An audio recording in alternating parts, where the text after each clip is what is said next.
Good evening, everyone. I'd like to call this meeting to order at 6:30 p.m. Can everyone who is able please rise for the national anthem, and it will be followed by the land acknowledgement. Thank you.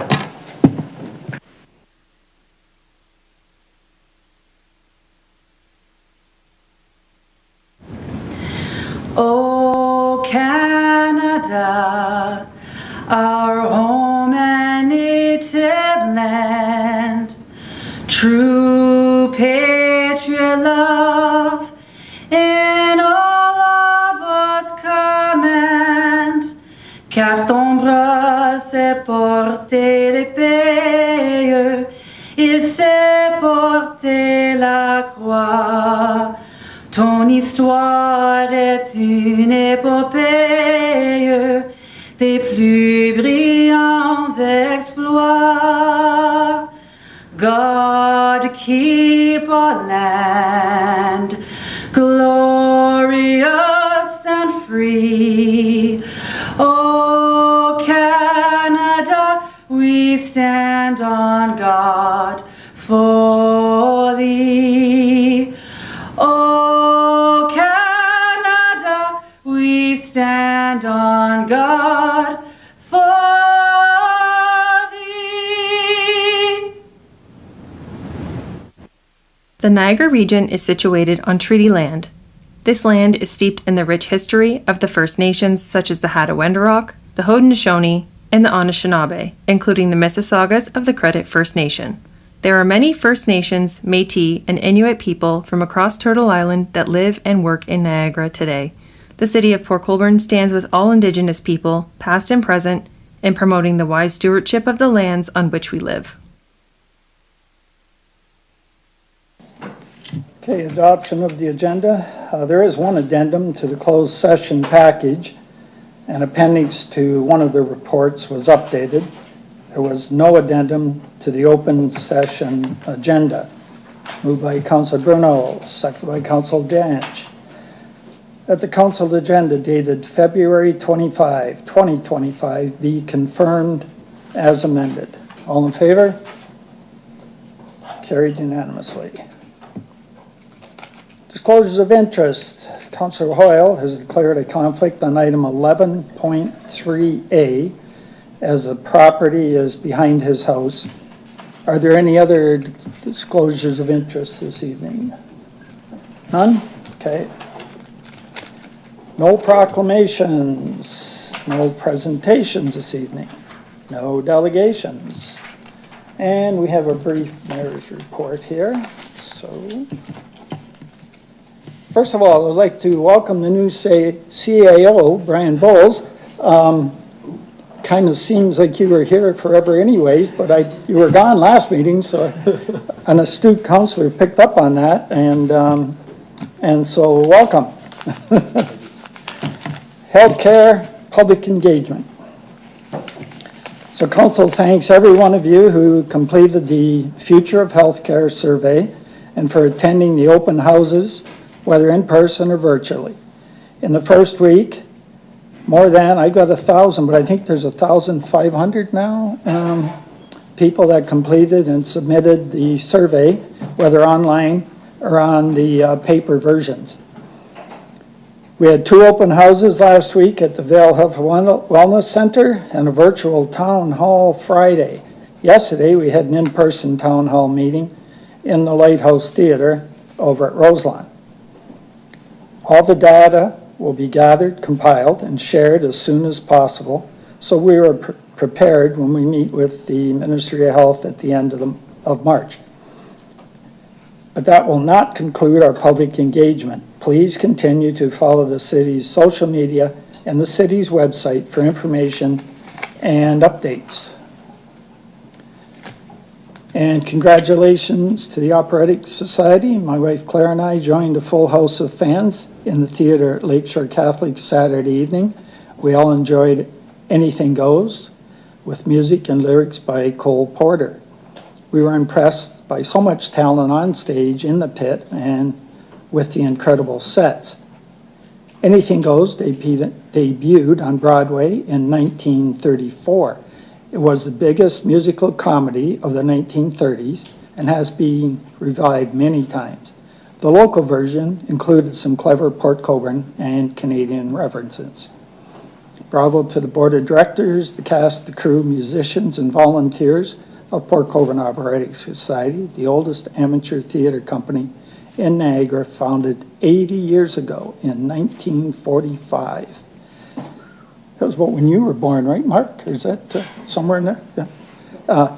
Anything Goes runs until March 2nd, so there's still time to see it if you haven't already.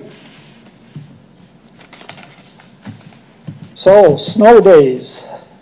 The weekend before last, we experienced a dramatic weather event during which many centimeters of snow fell in a 24-hour period. On behalf of council, I thank our road crews for being on top of things and clearing accumulating snow all weekend. People may not know this, but we have 6 trucks, 3 loaders, and a grader to clear 300 kilometers of roads and streets in 320 square kilometers.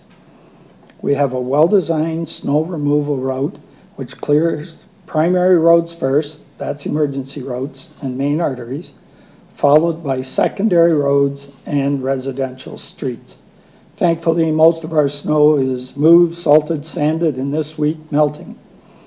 Thank you to our road crew, and thank you to the thoughtful residents who reached out to thank them. In my report 2 weeks ago, I shared news that Jenna Provis, who grew up in Port Colborne, was to participate in the Invictus Games in Vancouver and Whistler, BC. Jenna was one of 56 members of Team Canada, one of 26 countries competing in the Games. She had the experience of a lifetime. Jenna's parents, Tony and Pat Harrington, arrived home late Thursday night after being delayed for several days. Apart from the delay in getting home, Jenna's dad said the Invictus Games were amazing. He was so impressed with BC Place, with the convention center, with Whistler. Everything was first class. He said he has new friends from around the world, including a guy he met from Australia who came to Port Colborne and stayed at Canal Side Inn after the 2017 Invictus Games in Toronto. Jenna took part in indoor rowing, endurance, and sprint events, placed 4th in both. She placed 5th in biathlon and 14th in skeleton. Her sitting volleyball team was eliminated in Game 3 by Team France. What an experience for the Harrington family. Tony said he traded pins with athletes and parents and coaches from around the world. We cheered for our kids, he said, but we all cheered for all the athletes.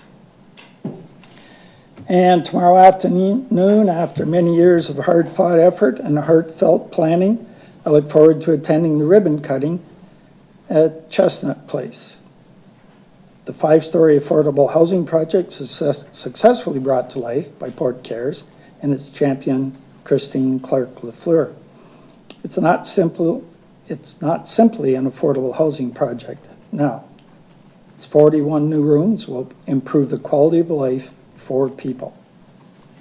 Congratulations to Port Cares, board of directors, and all the funding partners, and the donors to Port Cares, and all the volunteers. It's been a huge undertaking, which started before the pandemic, and tomorrow we celebrate the grand opening.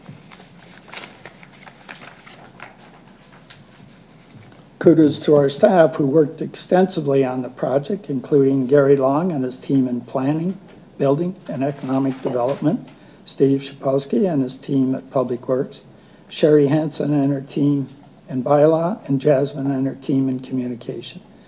It takes many hands to see a major project like this come together.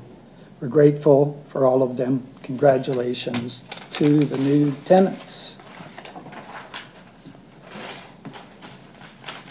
Any questions to the Deputy Mayor's report? None. The Regional Councillor can't be with us tonight. And we'll move on to the consent agenda. Councillor Bruno has lifted items 11.3B, which will be considered under item 12 as 12.4. Councillor Aguilina has lifted item 11.4A, which will be considered under item 12 as 12.5. Would anyone like to lift any items from the consent agenda? Councillor Elliott. Thank you, Deputy Mayor. Do we have to pull the 11.3A for the conflict? Yes, we do. So I'll pull that. Got it. Councillor Beauregard. Through you, Mr. Deputy Mayor, I'd like to pull items 11.4 B and C.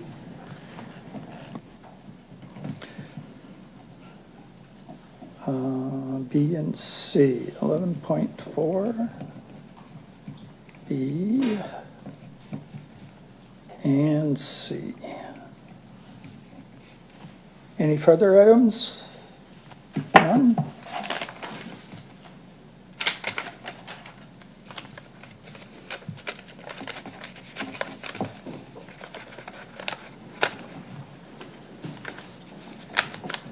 So moved by Councillor Aguilina and seconded by Councillor Bagu that council hereby approves the listed consent items on the February 24th council agenda, and that the consent items be approved on the recommendations as contained therein.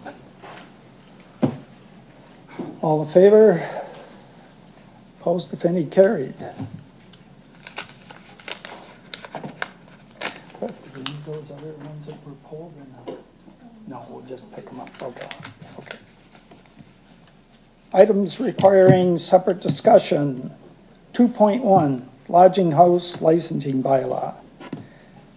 So first we'll have the report 2025-40. We're going to move the report to get it on the floor, and then we'll turn it over to staff for an overview. So moved by Council Beauregard, seconded by Council Hoyle. And Mr. CIO, is this yours? Thank you, Deputy Mayor. So the report on the floor has been a product of considerable amount of work over a number of years, and our Social Determinant of Health Committee has been central to that work. It lays out a bylaw regulations for lodging houses within the city moving forward. I know some of the councillors directly have had recommendations and comments as this has gone forward. So we do have staff in the room that can also answer some very specific questions if there are any. But I guess I would turn it over to council if there are specific questions with respect to this bylaw and this report. Please let us know. Council, any questions to this? Councillor Bruno? Thank you, Worship. Not sure if it's through you to Sherry or Mr. Bowles on this one. The only thing I had a concern about in trying to, I guess, simplify things or reduce time and effort spent by bylaw officers. It talked about 3 fee levels of licensing, and that was based on certain square footages. And they're only $150 apart. And I guess I'm hoping that we don't have to look to somebody who's in violation who says, well, we don't use that room, so I'm under 6,000 square feet, or same thing with the next area. Is it not possible to just use one fee, pick the middle one? I mean, if they're in violation, I think they're in violation. And so my concern was, why go with 3 levels so short? I mean, I just think, are we going to have to go out there and measure whether there's 6,001? Because this would just, I think, simplify it. And for $150 when you're at that level, I can't see it being worth the gradients. But I'm open to hearing why. I think the clerk may have an answer to your questions. Through you, Deputy Mayor, to Councillor Bruno. So these fees, the 3-tier fee based on square footage is, so unlike other municipalities, we are including inspection fees in the licensing fee, which is what these include. So the fire department has actually consulted with us on these fees, and they have advised to do this 3-tier system based on the square footage of their properties. It was a recommendation that we received from our fire department to set it out this way. Obviously, I mean, we could do a one fee, but it was at their recommendation that we set it out differently because there might be different requirements based on the square footage for how they do their inspections. So that's why we've done this this three-tier fee schedule. Thank you. I guess I don't want to delay this because we've been doing this for so long and get it on the books, and I'm sure we could revisit it. It would be great if I could get an explanation for that. I'm sure we could always come back and amend that, but for now, I'll let it go. But I still can't quite understand what their rationale is when there's such a few square footage from each level. And I don't know, just trying to keep it simple. Yeah. Councilor Bragg? Thank you, Mr. Deputy Mayor. A couple of questions I have is, does the city have the tools and the people to enforce all this, like to do the inspections? Are we trained, or do we have to be trained yet? And the other one is, are any of the region inspectors involved in this, like the health department that do inspections at local restaurants here? Do we have to give a call, or do they come in every so often and do an inspection also? Or I know our fire department goes in periodically, and I see our bylaw has a schedule for inspections, but what about the health department? I think we have our bylaw, head of bylaw here to let us know. Through Mr. Mayor to Councillor Bagu and first off to Councillor Bruno. The fire department has a schedule with regards to sizing and numbers, and they go into different tiers of their code, and other different inspections are required.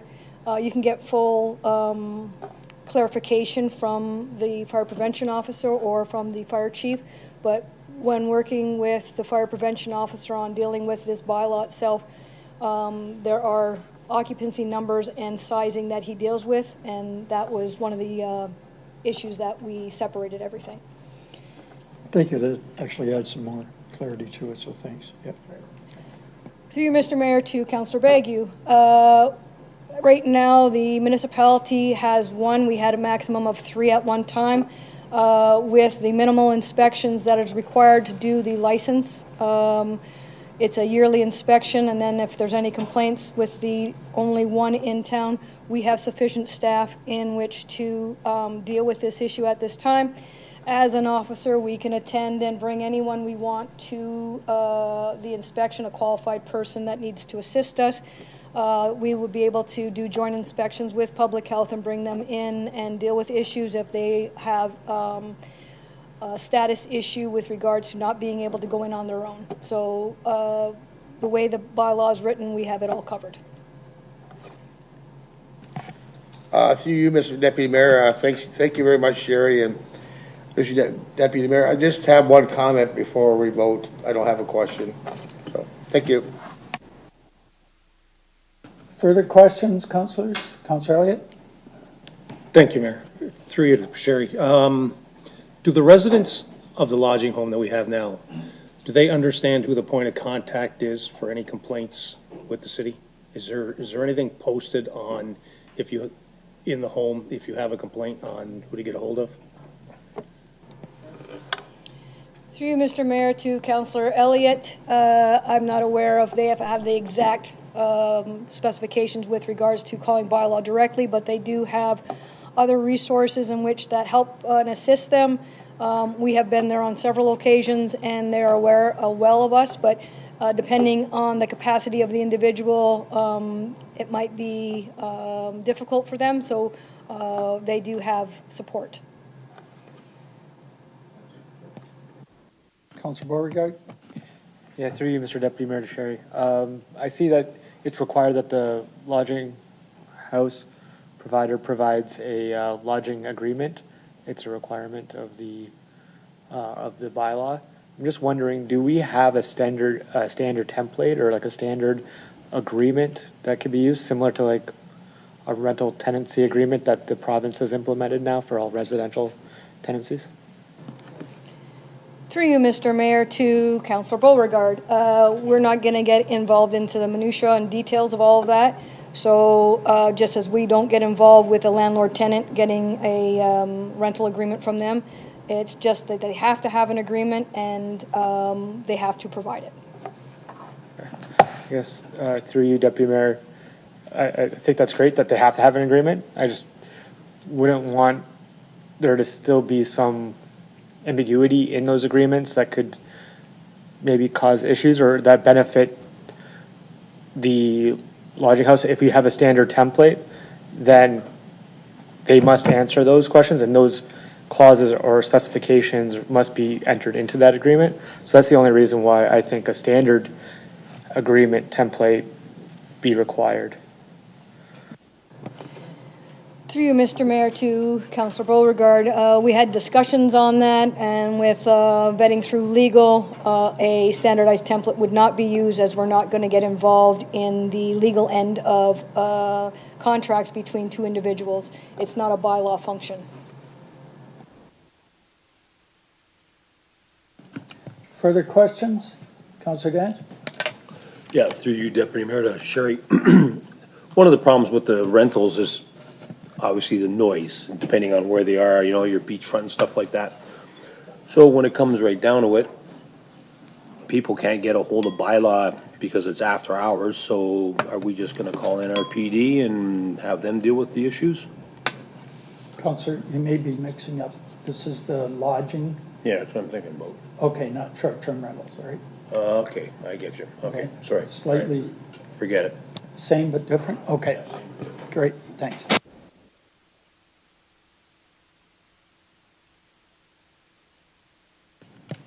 Councillor Elliott? One thing I forgot, thank you, Mayor. Three to the CAO. It does mention in here that the municipalities are looking to upload responsibility for lodging houses to the region. But in reading the short couple of sentences where the region is cited, it doesn't sound like they have any appetite to take them. I know it would stand in good stead to have them all under one roof and one set of rules and one group looking after them. But I'll say this gently, knowing how slow the region moves on some issues, this may be a while trying to get this undertaken. So your opinion on it's a hard no from them, or is there room for discussion? Sherry, comments, or Mr. CAO?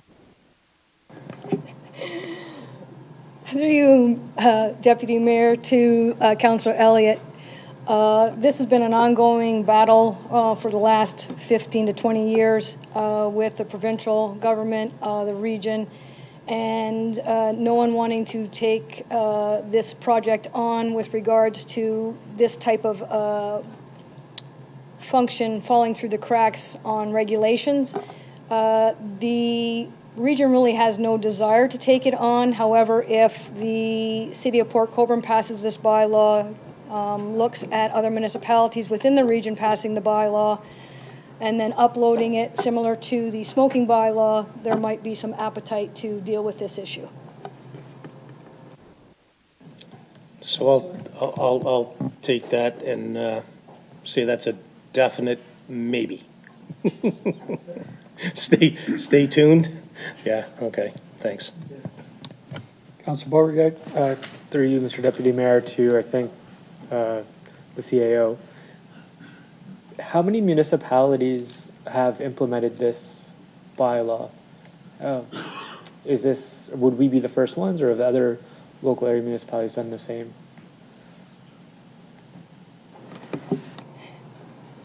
Through you, Deputy Mayor, to Councillor Beauregard, there is no other municipality within the region that has this bylaw. One of the issues is you either don't want this type of establishment in your municipality, or you pass a bylaw to regulate them because they fall through the cracks between retirement homes, group homes, and we're trying to ensure the safety of the individuals in these types of homes.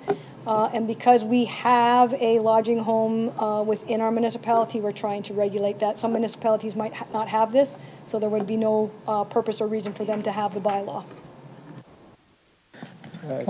Through you. I understood that part and the purpose of the bylaw. I thought the intent was that the local municipalities would implement this across the region and then upload it to the region, hopefully, in the future, unless I misunderstood.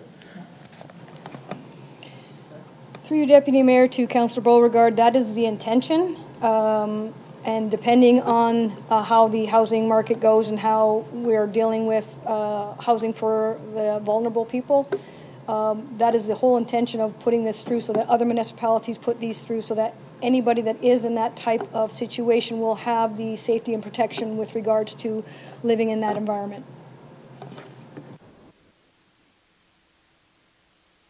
Councillor Hoyle. To the Deputy Mayor, to Sherry, I fully support this, so I think we should just start the process. Further questions?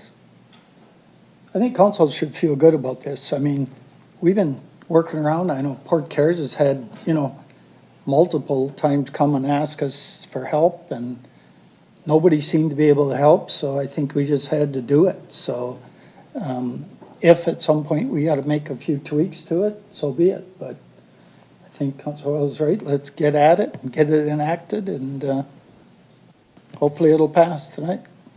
Thanks, Sherry. Any other discussion? Councilor Bagu? Thank you, Mr. Deputy Mayor. I'll give my comments now. I am truly disappointed with the province and region not taking this on, Mr. Deputy Mayor. Everybody wants to download it to the municipality. And of course, our funding gets lower every year. And it seems like if we take care of it, then we can send it back up the ladder. But that's to be seen. I can't voice my gratitude for a lot of people getting this done. I know initially we had problems where a family member spoke out against something going wrong in one of our lodging places, and when he called the city to put a complaint in, basically their relative got kicked out of the home, and that stopped the problem. And I know Councillor Kalalief jumped in on this in a former term, and I do appreciate it and thank her for doing this. And I'm sure we're going to have the tools and people to enforce it. But and what else is there? And city staff, I can't thank you guys enough. This is a tremendous. I know it's a lot of work, and also the Social Determinants of Health Committee. It's been probably kicked back in there, I don't know, numerous times, and you guys have fine-tuned it for council, and I really appreciate that. It makes our job a lot easier, and to know you people are saving people's, distress, Mr. Deputy Mayor, and so let's bring it on, Mr. Mayor, and I'm going to vote for it. Thank you. Anything further? Councilor Beauregard? Through you, Deputy Mayor, I agree with Councillor Bagu's comments there. One concern that I have is how we want this to be implemented across the region. So it's good that it sounds like we're going to be the first ones to implement it and kind of take that lead. And I think that we should make sure that the other councils in this region are aware that this is passed tonight. So I'm looking to make an amendment to the motion to circulate this, our decision to all the local area municipalities. And I see Sherry's back up there. She might have an answer for us. Thanks, Sherry. Through you, Deputy Mayor, to Councillor Beauregard, there are a few municipalities that are waiting for this to pass and are anticipating the passing of this bylaw and then want to run with it themselves. So the other municipalities are well aware of this bylaw. It's just a matter of passing it and then passing basically the torch. So just to pick up on yours, Madam Clerk, have you got that, to copy it to the other municipalities? Is that good, Councilor Beauregard? Yeah. Sure. So do we have to make an amendment to it? Yeah. Okay. So you want to read?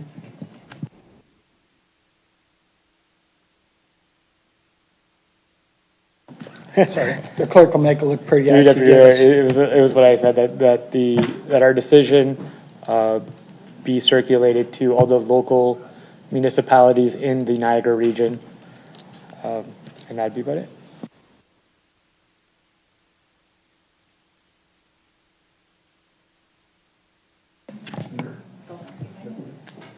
Councilor Bruno? I'm wondering if the council would take a friendly amendment, just add the words "and encourage their councils to adopt similar bylaw." Got that? Okay. Councilor, are you willing to second that? Okay, so voting on, oh, go ahead. Thank you, Deputy Mayor. Through you to Councilor Beauregard. Just circulating to the local municipalities, does that include the region? Yes? Okay. I would be happy with that, yes.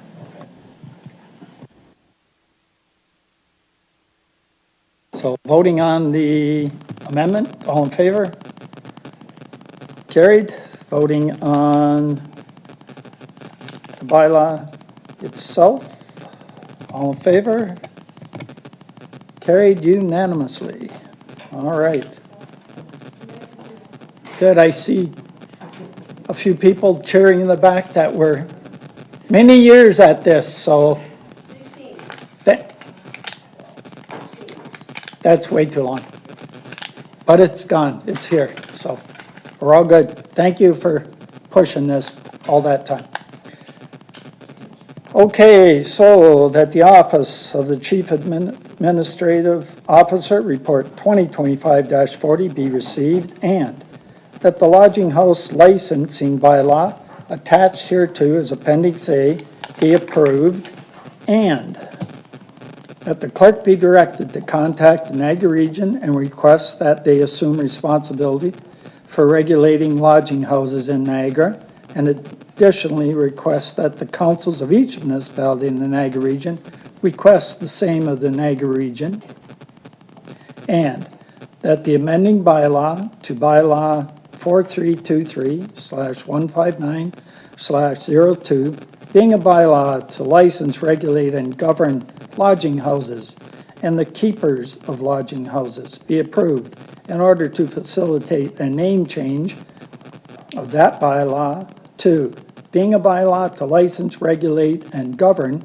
bed and breakfast establishments attached hereto as Appendix B, and that the amending bylaw to bylaw 7297/119/24, being a bylaw to establish fees and charges for various services, and to repeal bylaw 715/97/23, and any amendments thereto attached hereto as Appendix C be approved to include the lodging house licensing fee structure as outlined in this report, and that the amending bylaw to bylaw 6902/50/21, being a bylaw to establish a system for administrative penalties for non-parking offenses within the city of Port Colborne, attached hereto as Appendix D, be approved to include administrative penalties associated with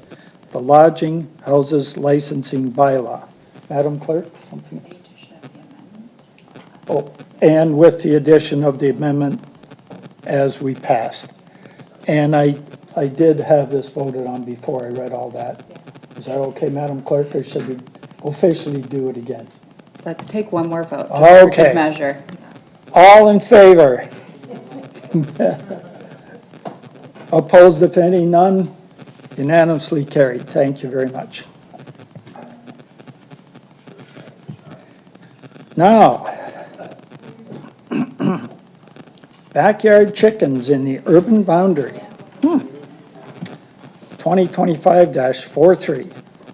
So next we have a report, 2025-43. We're going to move the report to get it on the floor, and then we'll turn it over to staff for an overview. So moved by Councillor Elliott, seconded by Councillor Bagu. Mr. CAO, is this yours? Sure, thank you, Deputy Mayor. I'll speak to this, and as we move forward with this topic, I think we'll go back over to planning, but today it's a communications request and to put forward to council to look at. So October 8th, there was a delegation that requested changes to the city's bylaw to permit what is known as backyard chickens. In order to put together a response, which council directed staff to do, staff are recommending that we move through a process of public engagement where we actually put out a survey to receive public input with respect to this topic. The goal would be to start a survey by March 24th and have it run for 3 weeks, which we've been doing for some of our other consultation till April 11th. So I'll turn this over to council if you have any questions or comments or direction for staff. Council, any comments to this? Councillor Beauregard? Through you, Deputy Mayor, to CAO. When we do the survey, I'm just wondering if you're going to include questions in there, like if you do support this, do you think it should be smaller lot, like on a large lot? Do you think it should be a small lot? Do you think, like, what if they are, like, it shouldn't just be as simple as do you support, chickens, backyard chickens in the urban boundary? Also, like, what restrictions may be most supported, I guess, from the community as well. So I'm just wondering if you can implement that in the survey. Yeah, through the Deputy Mayor, we can actually, we can definitely work in some more detailed questions with respect to that. I believe Grimsby did a questionnaire a couple years ago, so we're going to look at that one as well as a template. And secondly, as you mentioned, Deputy Mayor, there was a delegate that came here, and that's what started this. If you recall, they had chickens, and that was part of the issue, is because they had the chickens that they want to implement this. What's happening with that resident's chickens still? Are they still allowed to keep them in the meantime? No? You? Through the Deputy Mayor, I will pause while our manager of bylaw came forward, but I do believe we were directed to, and I think Sherry can give us the specific direction we received. Through you, Deputy Mayor, to Councillor Beauregard, when you have a situation or an issue where you have a violation and then there is an appeal process or a variance process going through, the file is put on hold. Therefore, there is no enforcement at that point. Therefore, the chickens would remain until the decision is made. I just wanted to make sure that it would still be that case while we go through the public engagement. So, thank you. Just in case. Yeah, actually Sherry answered it in answering Councillor Beauregard. I didn't see in the report, I remember the delegation clearly, but I didn't know if it had been the result of a complaint, or as you started saying, they came and made a delegation, but the delegation was on the back of a citizen complaint or neighbor.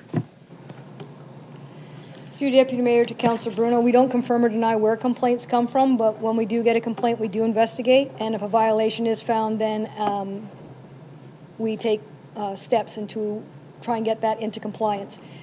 It being a planning issue and a zoning bylaw, the planning department does come along, and we work with them to try and resolve these issues, giving them opportunities to fill out minor variances or other avenues, or comply with the bylaw. Great, thank you. Further questions, Councillor Elliott. Thank you, Deputy Mayor. I'm all for going to the public for input. My only caution with this is how many people have experienced living beside chickens. So how can you offer an opinion on something that you haven't experienced? And you could say, yeah, everybody should be able to have chickens, until your neighbor has chickens and you don't like it. And then we're swamped with complaints because my neighbor's got chickens now and I didn't realize that was going to happen. So there's very few residents that have lived and experienced living next door to chickens, and we're going to go out and ask widespread, what are your thoughts? Well, it's, she's 5 blocks away from me, the lady that came and presented to us. I got no problem with it. And then more people start to have them. If we go that route, then we might find ourselves having a bigger problem than what we started with. So I don't know how you want to structure the questions that you ask,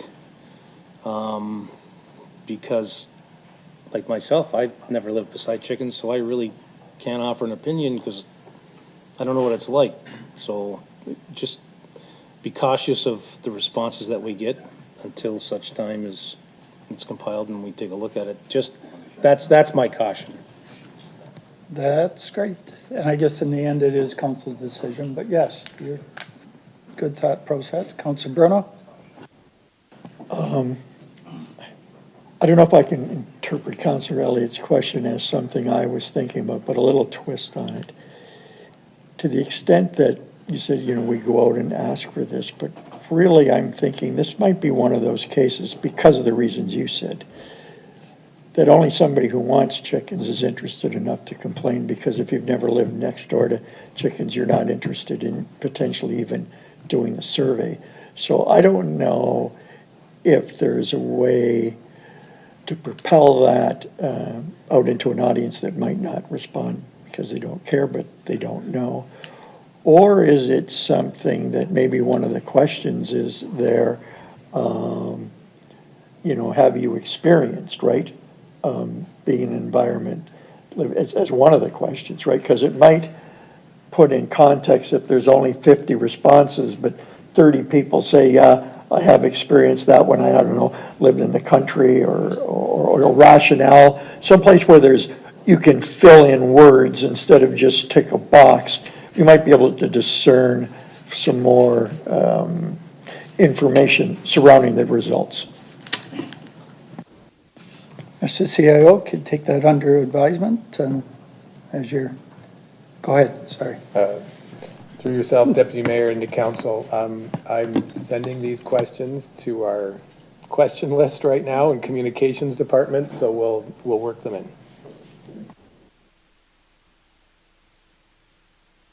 Councilor Baggett. Thank you, Mr. Deputy Mayor. Question, what happens if this comes through and then somebody comes up to us with a duck? Like, you know what I mean? Like, we're going to go through this again. I got to be careful what I say. Or I don't know if, like, pigeons are in the same category as this. People years ago used to have all these pigeons that fly around the city. And homing pigeons, I guess. There's some people that use them for raising, but is this just all fowl, or is this just chickens? Sherry, can you help us out? Through Deputy Mayor, Councillor Bagu, The discussion right now is technically farm animals, and farm animals being poultry, poultry being a chicken. Pigeons are a totally separate issue. They do have homing pigeons and racing pigeons that would not be falling into this category. So if you have farm animals, which is under the poultry section, then that's what we're discussing now. Counselor? I'm all fouled out, thank you. Okay. If it quacks like a duck, you know the story.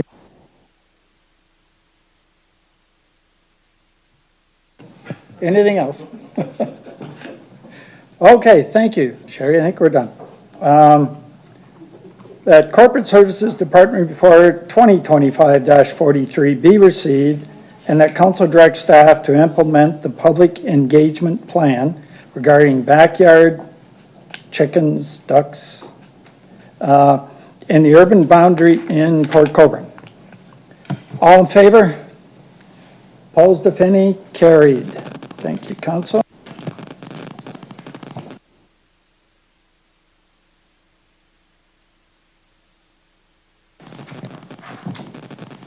Next, we have 12.3, status of marina dredging.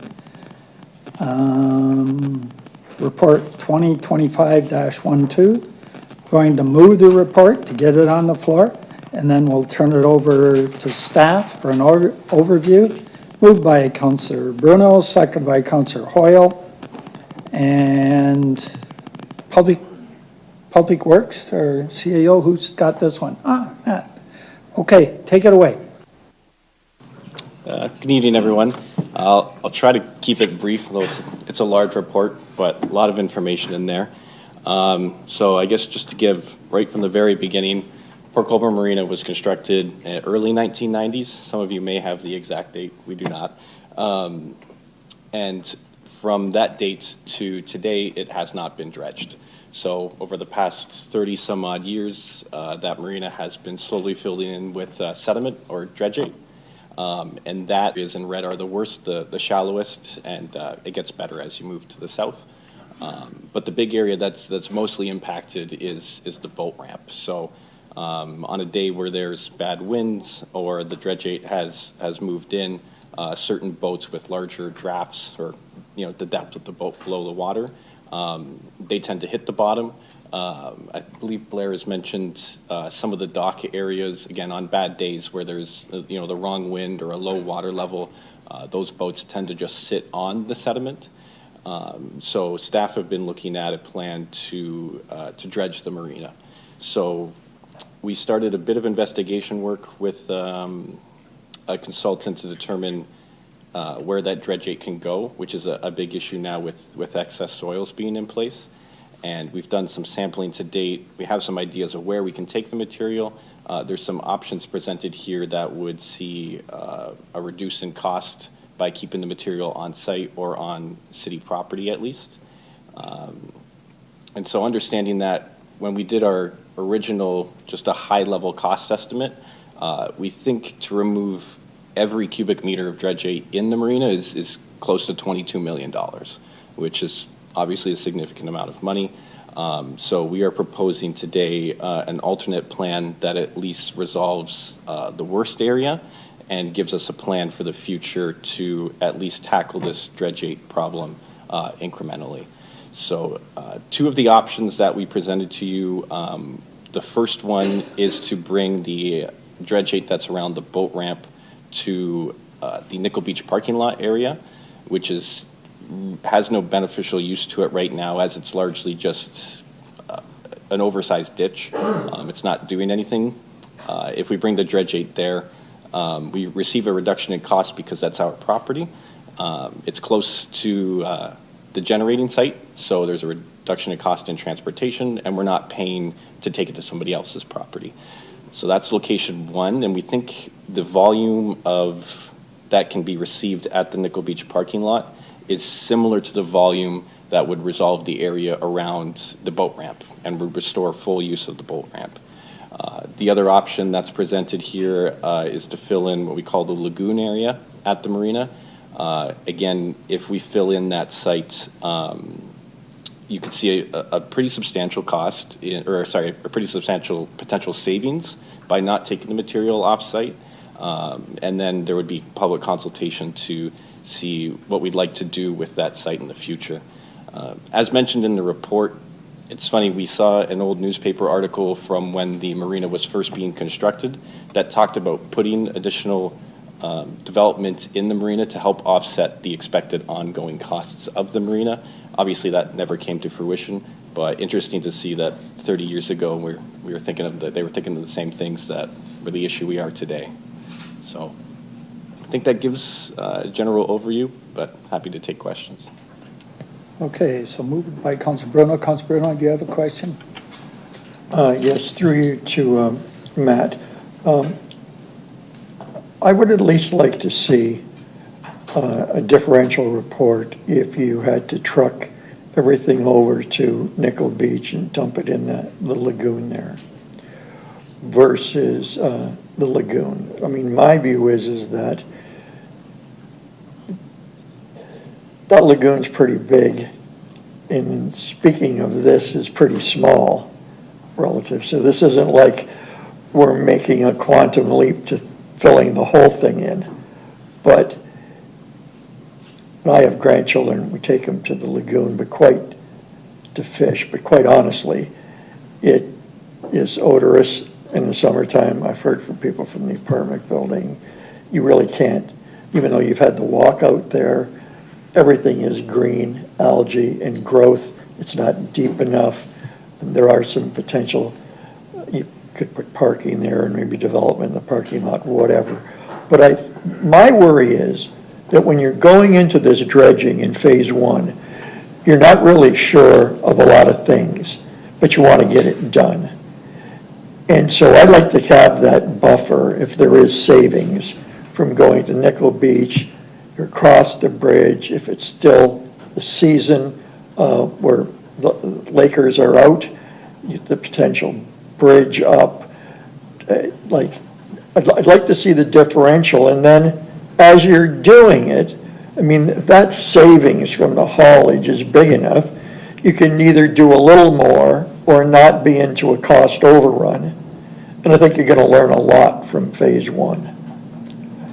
I know there's some testing and issues, and I know there's some storm water pipes there, but I think if we put our mind to it and put some dollars for that design, the pipes I don't think are going to be all over the lagoon bottom.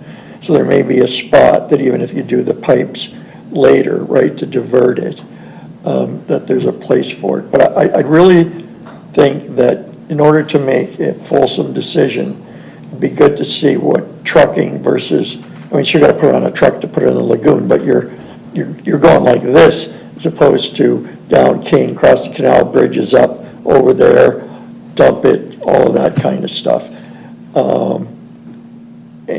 And so if we could go back and look at costs both ways, and certainly the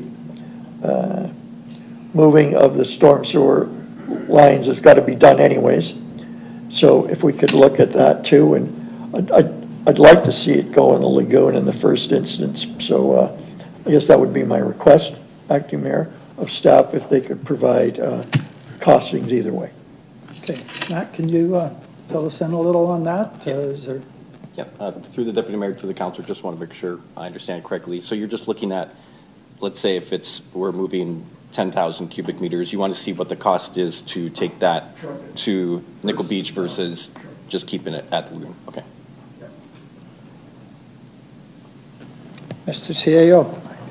So just to our Director of Public Works and our manager on that for greater certainty. So I think when you go out to RFP for the project, just double checking with the councilor, I think what the councilor is asking for is that we include both options. So somebody would submit an RFP to say to clear it and move it here will cost one, and to submit and move it here will cost the other. So that way we have fulsome costing, and we would bring that back to council so they would see it before we selected which option. Steve, you got some thoughts on that? Yes, through you, Deputy Mayor. Just as our CAO mentioned, that's the best way to go right now. There are alternative options out there opposed to just trucking it too. Matt and I have spoken with some experts that do dredging material on a day-to-day basis, and there's the potential that we could do hydraulic dredging, which would be installing pipes that actually go from the marina straight into the lagoon right away, which will save significant cost as well. So we're kind of looking at a trucking cost, keeping it on site. There is another worst case where we have to truck it out of Port Colborne, but we're trying to avoid that as all costs. So we are looking for the most efficient methods to keep moving forward. But as our CIO mentioned, we kind of have to get to that design phase to be able to get really into the nuts and bolts of exactly what needs to happen and finalize some final cost estimates on all paths forward. I have Councillor Aguilina and then Councillor Beauregard. Thank you, Deputy Mayor. So this may be a stupid question because I don't know a lot about dredging, but I'm going to assume that when you remove that sediment and put it either at Nickel Beach or at the lagoon, at some point there's going to be a smell when it starts to dry. So how are we going to mitigate those things? And how long does it take, like depending on the amount that's pulled from the lake, like how long is that going to take to dry up and dissipate? Who's got that, Matt? Through the Deputy Mayor to the Councillor, it's a good question, and it's one that's hard to give you a definitive answer on. Ideally, we do the dredging out of the boating season. So say we had everything ready to go and we started dredging in October. When you move the material to a different site, it has to dry first. So you'd set it out on a site and you'd let it dry, and that's when you would get the odors. Depending on the weather is really going to affect whether or not you have that odors. If you have a really warm October, then you're likely to carry those odors. If it's a lot colder, then you tend not to.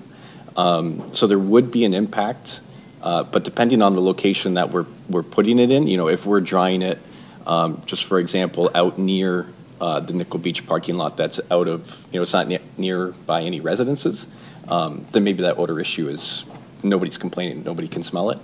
But it's definitely something that has to be mitigated if it's near any residences. I just know that, like with Nickel Beach and like the raking of the seaweed that come, they pile it in an area and then people are complaining sitting on the beach because the wind blows a certain way and you're picking up. So, I just would be concerned. And then is there a point in time where, when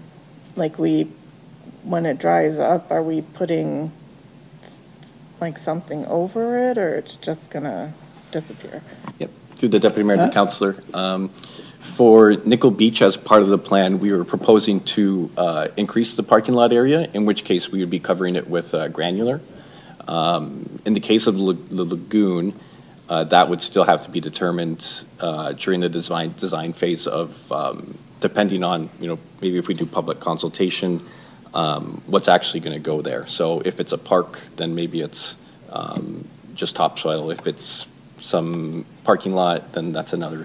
Yeah, so not a definitive answer for you, but it would vary. Councillor Beauregard. Through you, Deputy Mayor, to Matthew. I see in your report that you mentioned we've got letters of support from the Ministry of Environment, Conservation and Parks and the DFO, which I forget what that acronym stands for. But is that, are those letters of support just pertaining to the dredging works, or is that also support of both the lagoon options? Through the Deputy Mayor to the Councillor, it is just for approval of the dredging, not the locations. Okay. And I also understand that the NPCA will have to be involved and provide support. And you mentioned that there's going to be a municipal class EA. And I'm assuming that's just in regards to the material and being able to identify where to put it based on its its content. Is that what the EA is for? Through Through the deputy mayor to the councillor, it's anytime you're moving an outlet that directly connects to a water body, that's what requires an EA. So it's because the storm sewer that currently outlets just on the wall that's in the lagoon there, right by where the food trucks go, we would have, if we filled in the lagoon, that storm sewer would have to get extended. That triggers the EA process. Okay, and then what are they looking for in that? Is it the soil characterization, or is it just permitting you to just move it? Like, can you just expand on that? Yeah, through the deputy mayor to the councillor, it's, Steve may have more information, but I believe it's just the impacts of adding an outlet to a water body. Just on this, okay, so we'll have to do the A, and with the NPCA involved, would there at all, like, has there been discussion with these options with the NPCA? With the lagoon options? Through the deputy mayor to the councillor, not yet. I think we would have to figure out first whether or not we even think that's an option, like whether the council or the public support that as being a location. I think that would be our first step. Okay. I guess through, I'm just wondering whether or not it'll be a possible option just from an environmental standpoint, because, I mean, I would believe that it's considered a habitat of some sort, and that an EIS may be required, an environmental impact study. I'm not sure if that would be the case, but I'm assuming the NPCA would have some thoughts on that, and I'm just kind of curious as to whether or not they would even be able to support it, or what are they going to require in order to proceed with that option. So, but I guess, yeah, we can go that way, and then we'll find out whether the NPCA would support it or not, and what's needed.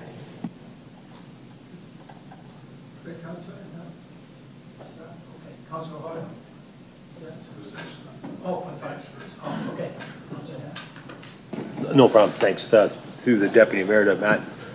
Any thought in, filling the lagoon over at the beach and stuff like that, adding the parking, and I can go along with that, it's a great way to get.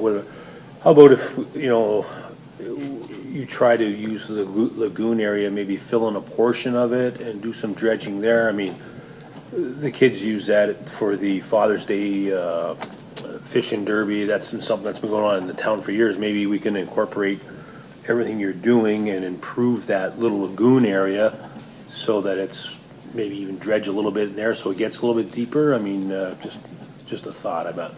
Yeah. Through the deputy mayor to the councillor, it's something that we've, to your comment of, filling in, say, half of it, it's something that we've definitely had concepts of. It would come at an additional cost just because if you're filling in half, then you need to somehow support, the half that's still exposed to the lagoon, and that might be, say, a sheet pile wall, maybe an armor stone wall. We saw how much, the Pleasant Beach retaining wall cost us. So there would be additional costs associated with filling in half. It might save on not extending the storm sewer. Then you kind of have a channel that's there that might be more or less unsightly than what you currently have, but it's certainly an option we can look at. Okay. Councilor Hoyle, did you have a question? Yeah, just to expand on what Councilor said, is that I was thinking more of a rounding off that lagoon, using it to go around, make it look nicer, even though it has to set on all that.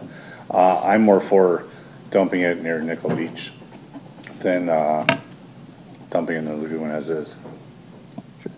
To the deputy mayor, to the councillor, yeah, absolutely. I think just to put in perspective, we think that the area around the Nickel Beach parking lot can take about 17,000 cubic meters of material. A rough estimate on the lagoon is 56,000 cubic meters. So, and then again, quick estimate on the entire marina, if we wanted to dredge everything, is 170,000 cubes. So even with the two locations that we have, to dredge everything, we're still short in having to send off site. There is obviously a cost savings, like we mentioned, to keep the material on site. So I guess as much area as we're willing to give up is as much as we'll see in a cost savings.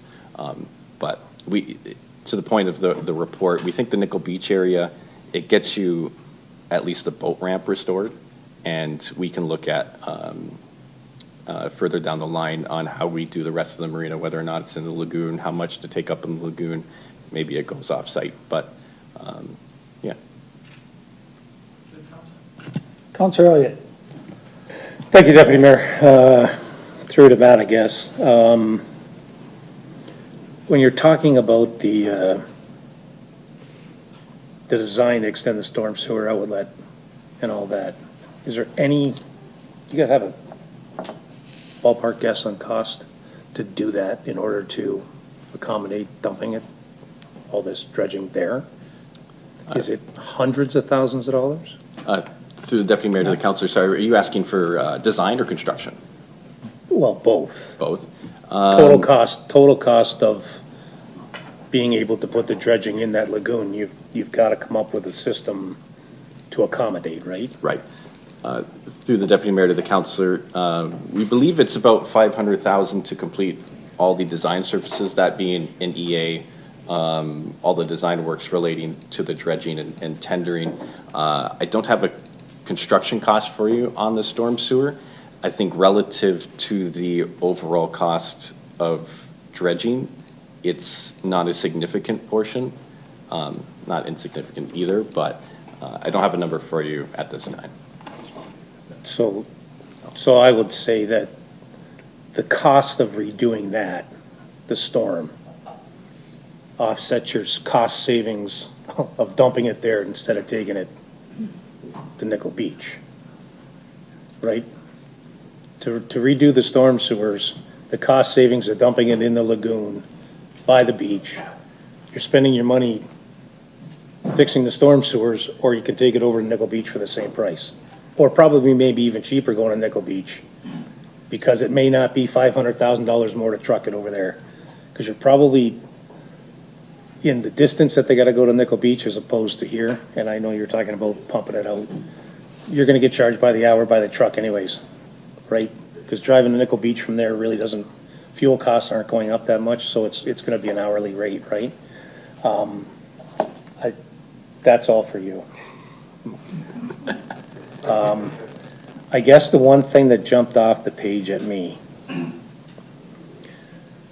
was the cost of this total is $3.4 million budgeted for. That's what it says on the chart. And we're going to put this on a levy. So, and I know Councillor Boyle, Bruno is gonna come up and say, yeah, we're paying. But what I don't see is that we're gonna put this on the levy. I don't see what the contribution for the users of the marina are gonna pay. All I see is that 100% of this cost is gonna go on the levy.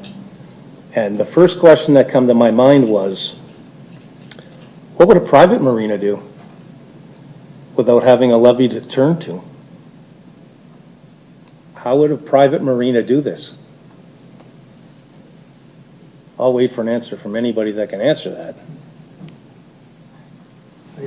Anybody from staff or anybody. I mean, there's private marinas that operate that have to dredge, and they seem to be able to find a way to cover the cost, and we're going to dump all this on the taxpayer. I think our CAO might want to. Yep, so I'm waiting for that answer. Mr. CAO. So I don't think any answer is going to be the perfect answer on this one, but I do think we have to look a little bit at our marina and how we do operate it. We don't operate it necessarily one as a full marina, where we don't run a full shop. We don't run all of the services that a private sector marina may run. So that does have one differential in revenue. I think the other important part that I think we have to point out is this area, this phase one that's been pointed out, is actually really for the boat ramp. So it's actually not even, for the most part, the slip owners that are impacted here. This is the general public that will bring their boat down for the weekend. And I think we've had that conversation.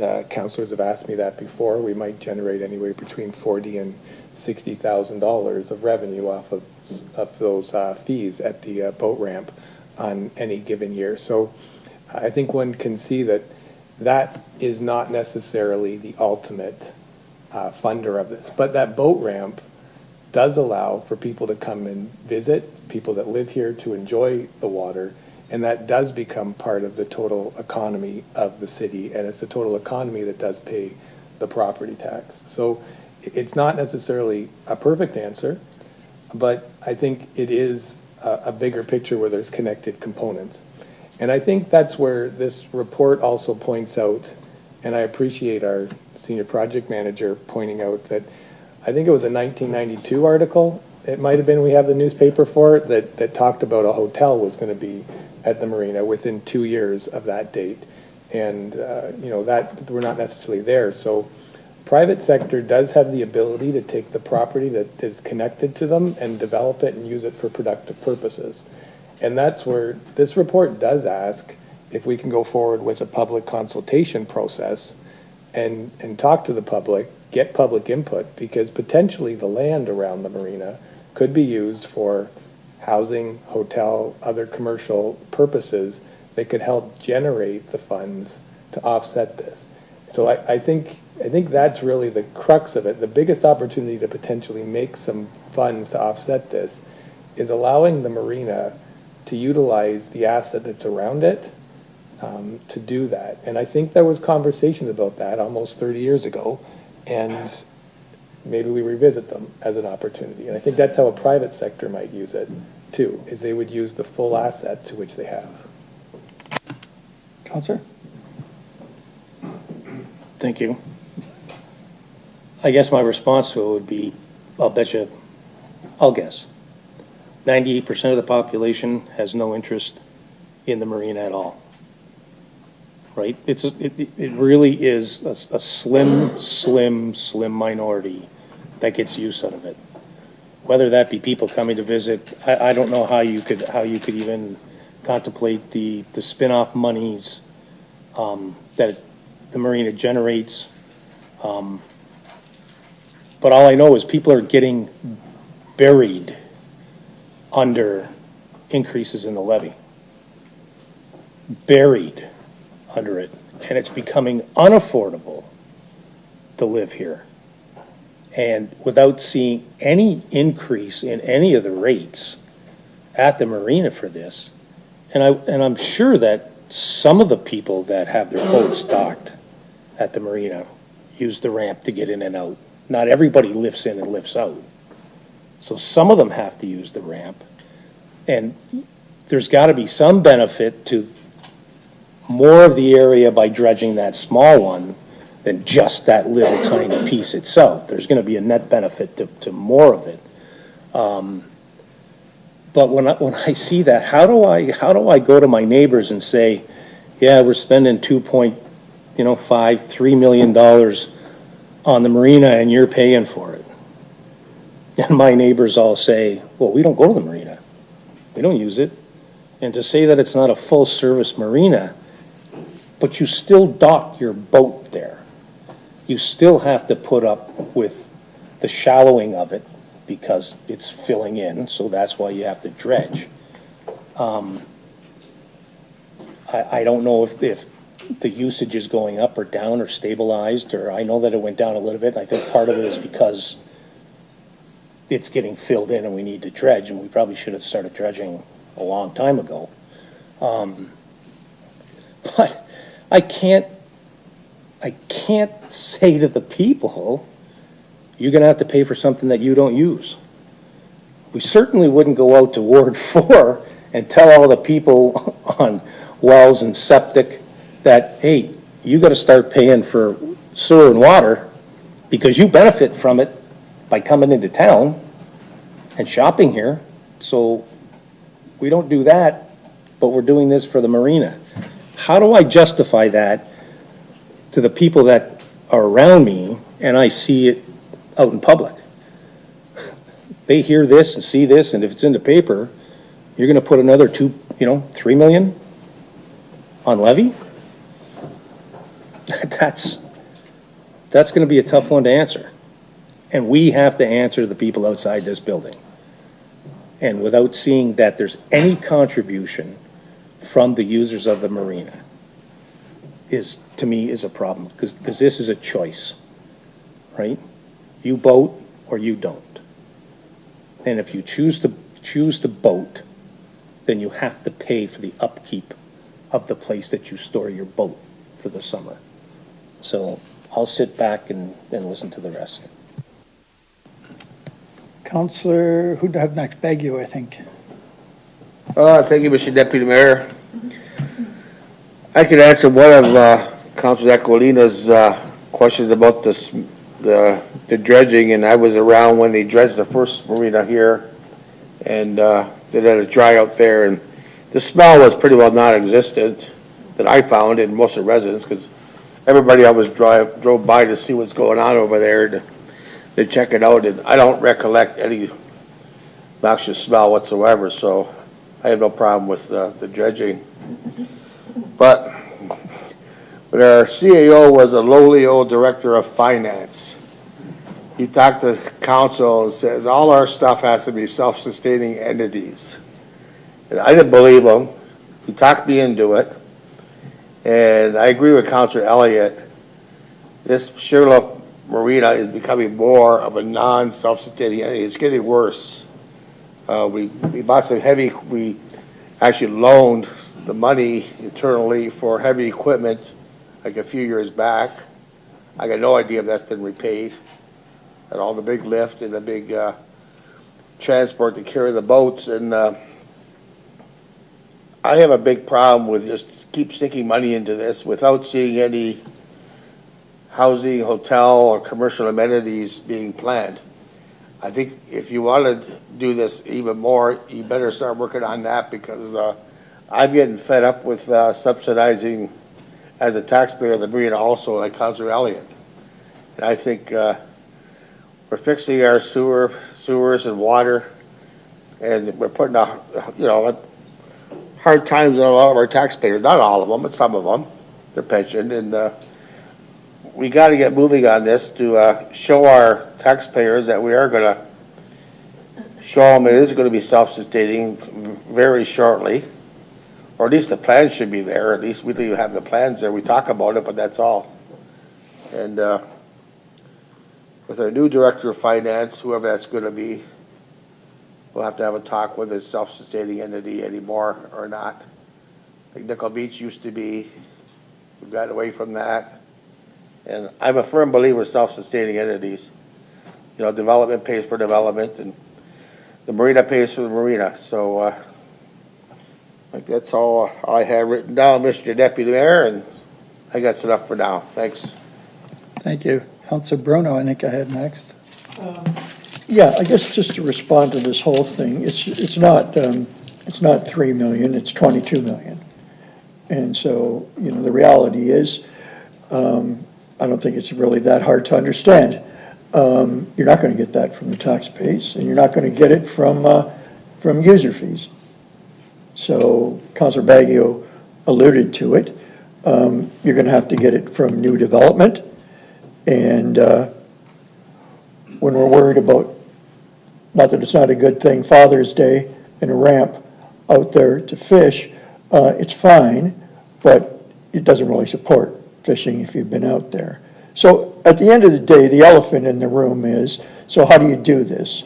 And the only way you're going to do it, Councillor Elliott's right, Councillor Baggio's right, but Councillor Baggio's brought in the words about, if it's a hotel, if it's a condo, does a condo go where the new boat storage is? And does the boat storage go down where the elevator was? Or does the boat storage go over to where we lease the old yard over there? And does the land get repurposed? Because there is no magic answer to this other than lease rates or development charges or condos there. Because you're not going to afford $22 million. You have a hard time affording $3 million. I think if you had to do something by September, you use a reserve and you got to pay it back, but you better do that real quick. If you better do that real quick, you're to Councillor Baguio's point, you got to come up with a plan and an RFP and lay out the land, but that's what this public survey could do.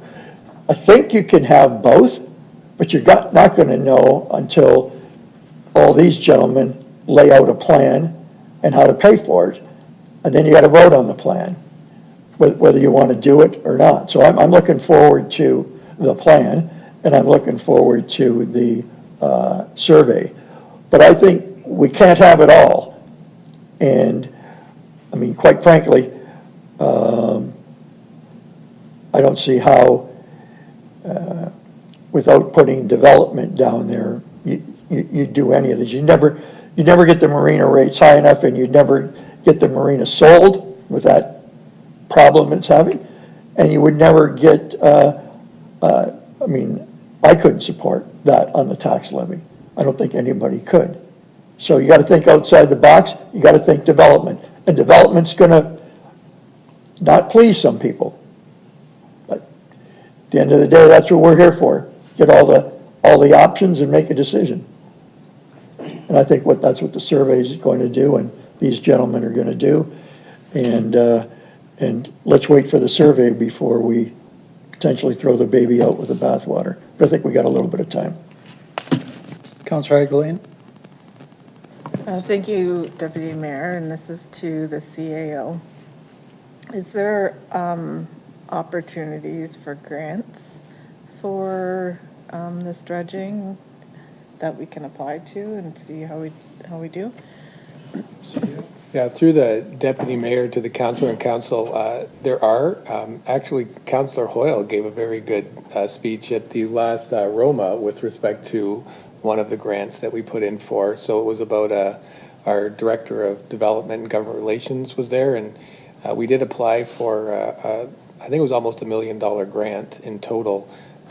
That process has obviously been delayed because there's an election going on, so we'll see how the election rolls through and how the grant programs work out in the summer. So there is that definitely as an opportunity to apply for going forward. Okay, thank you. Any other questions? None? Okay. So we'll go on with that. Public Works Department Report 2025-12 be received, and that council approve funding to dredge Sugarloaf Harbor Marina at an estimated cost of $3,400,000, and that council directs staff to implement the proposed public engagement plan outlined in this report. Councilor Brown? Thank you, Worship. Through you to the CAO. Mr. Bowles, we just talked about plan and development plan. In terms of the immediate problem at the ramp, when does that decision have to be made? That's question one.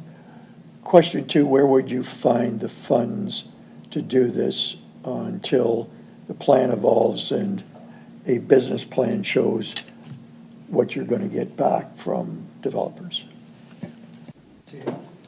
So I might, through the deputy mayor to councillor and council, I might have to defer a little bit on the timing to Public Works, but in general, we would internally, when we do this RFP, we get the final costs, we bring the final costs back to council to see, we bring the results of the survey back for council to see what options would be considered.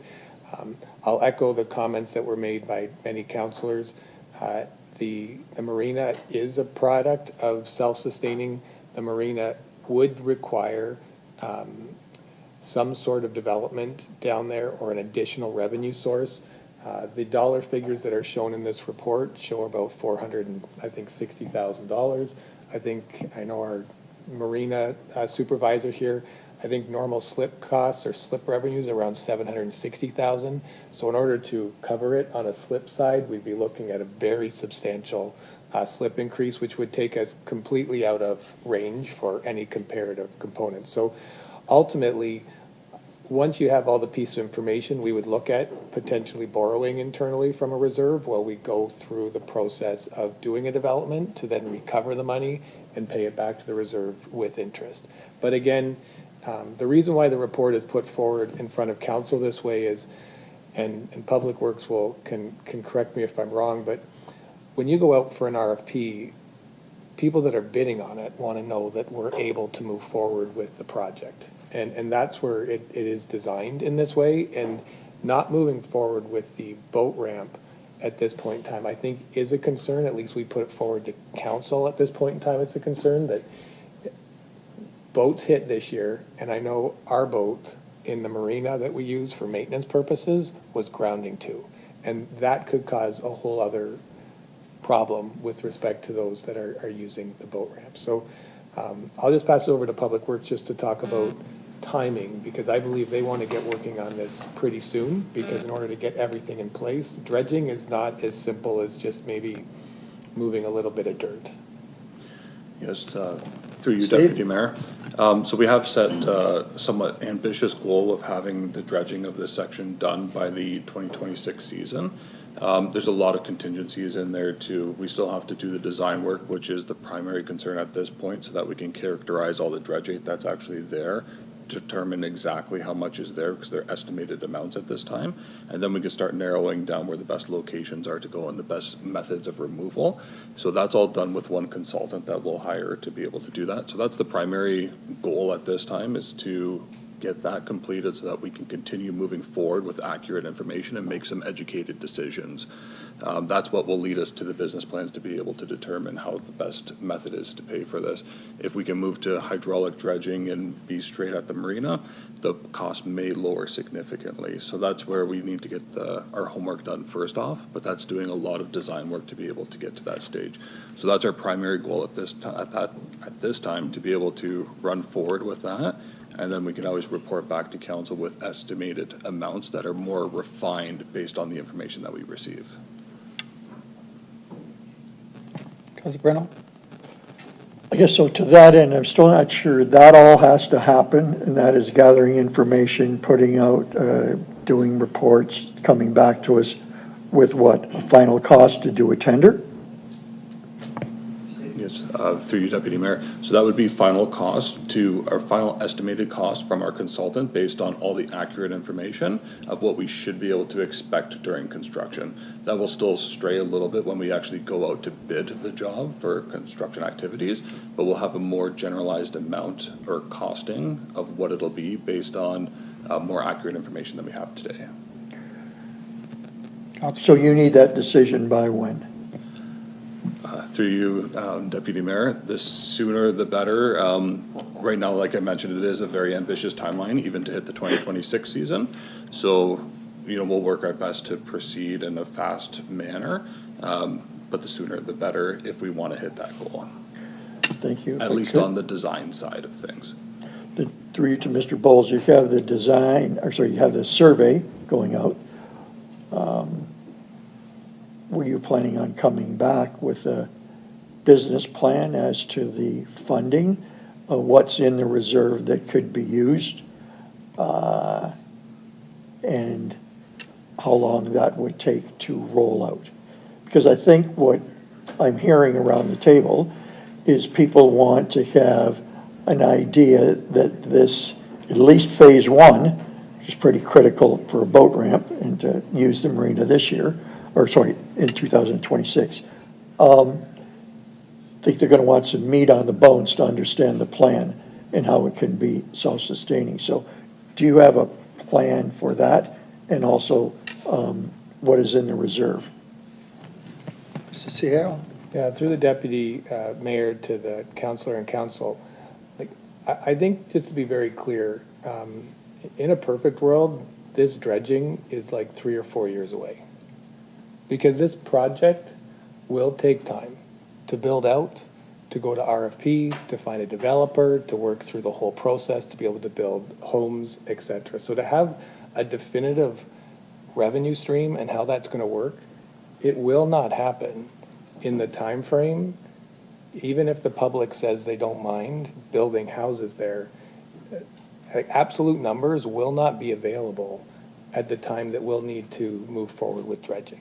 And that's the complexity with this project. We will hit a point in time where the access to the ramp may not be viable if we don't make decisions to move forward. But the final dollar figures, in absolute terms for any development, will take considerable time, because not only do we need the go-ahead to be able to go out and market that, but then we have to go through the public consultation process of what gets bid, what comes in, and the pricing of that. And then there's the whole approval process between planning, building, and moving that forward. So definitive figures will take some time, but we will be able to, from the survey, be able to say we can move forward. And we could use at that point in time an analysis of saying similar type builds that could get built in this area. We could give estimates with respect to, provided we can do the building, what that could produce in tax revenue, in lease revenue, et cetera. So just to be clear to council, it will be estimates when we come back. And there's still, like, there's a long, this type of project for development there is a long project. It's not an overnight project. The dredging, unfortunately, is becoming an issue at a much faster speed to which the development would take, should it be approved to move forward with. Councilor Bruno? I guess I'm still having trouble, like, I hear dredging is 3 or 4 years out, and then I hear we would want to start dredging in the fall of 2025 for 2026. So maybe I'm just misunderstanding. Maybe it's the word dredging. Yeah, through the deputy mayor to the councillor, what I said dredging, in a perfect world, there would be no need to dredge right now. We would be planning to dredge in 3 or 4 years from now. Because then we could match the dredging with the real estate potential of the property at the same time and have definitive answers on everything. Okay. The complexity that we have today is the dredging is needed today based on what we're seeing. And if it continues to build, it could lead to more complexities at the ramp, usage at the ramp. So we just highlight that there is a timing difference between I think the ideal world and absolute information and what might be able to come forward as a funding source should public consultation and should council give us the go-ahead to start a project to look at development there to pay for this. Last question. So we want to do the public consultation. Engineering needs to go out and get more information. Why do you need a decision tonight? Through the deputy mayor to the council and council, I think what we need most a decision on tonight is we need council's approval to move forward with the public consultation, and we need council's support to move forward with an RFP process. And we can make that RFP process subject to budget availability and bring the results of that, just as Councillor Bruno, you had asked to see both options, the option of going into either of the 2 lagoons. So it always was the plan to bring that report back to council and for council to have the opportunity to then pick which lagoon option. So if council wishes to say to not approve the 3.4 today, that will not deviate as long as council provides us with the opportunity to move forward with. Now, I think I just caught the Public Works Director gasp there, so maybe I should double check with that, but I thought that might be the plan. Mr. Shpalsky. Through you, Deputy Mayor. So you're exactly right, CAO Bowles. That is a good method that we could move forward with too, right? The council doesn't have to approve the whole funding right now because we're not going to be using the funding right now for dredging, but we will be moving forward with a portion of it for design work. So if council is able to approve the funding for the design work, we can continue with an RFP to put it out to retain a consultant to get the final plan in order, and then we can present that to council for the final construction cost, when we're a little more accurate on the pricing too. So if that works better for council, we would be open to that as well. That would be approximately $500,000 what we estimated. Good. I'm looking right past them. Councillor Elliott? Through your deputy mayor to the director of public works. Now I'm going to have you on the spot. Design works for $500,000. What design?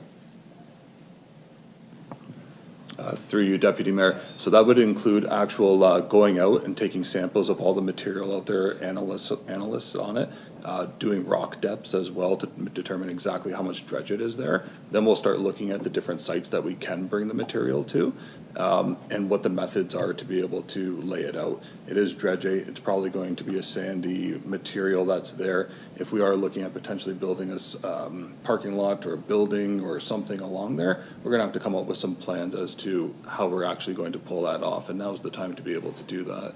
Part of that $500,000 was also to do the EA for the storm sewer work, so that's something we could hold off on to for the time being. But we just included that within the design as a whole because we need to start talking about some preliminary plans for stormworks today, because an EA could take up to 2 years to be able to implement. So as we start moving forward and trying to align all these timelines, there's no better time than today to start on designs like that. So we'll have future designs ready to go at a later date. Okay. I wanted to get you on that just because if we're going to go to a public input, what am I giving you input in? Right?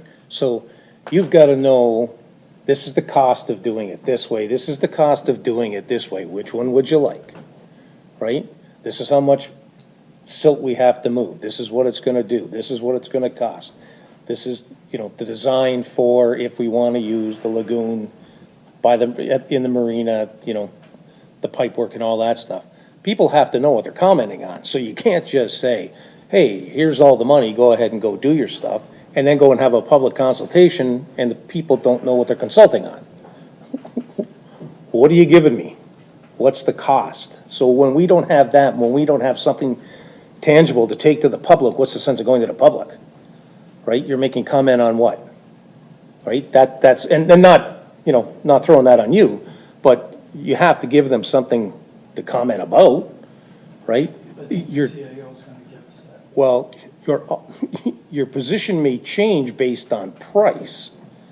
Yeah, you're right. Dump it all in the lagoon. We don't really need the lagoon, but then I saw the price is going to be, $1 million more than what it was to truck it over to Nickel Beach.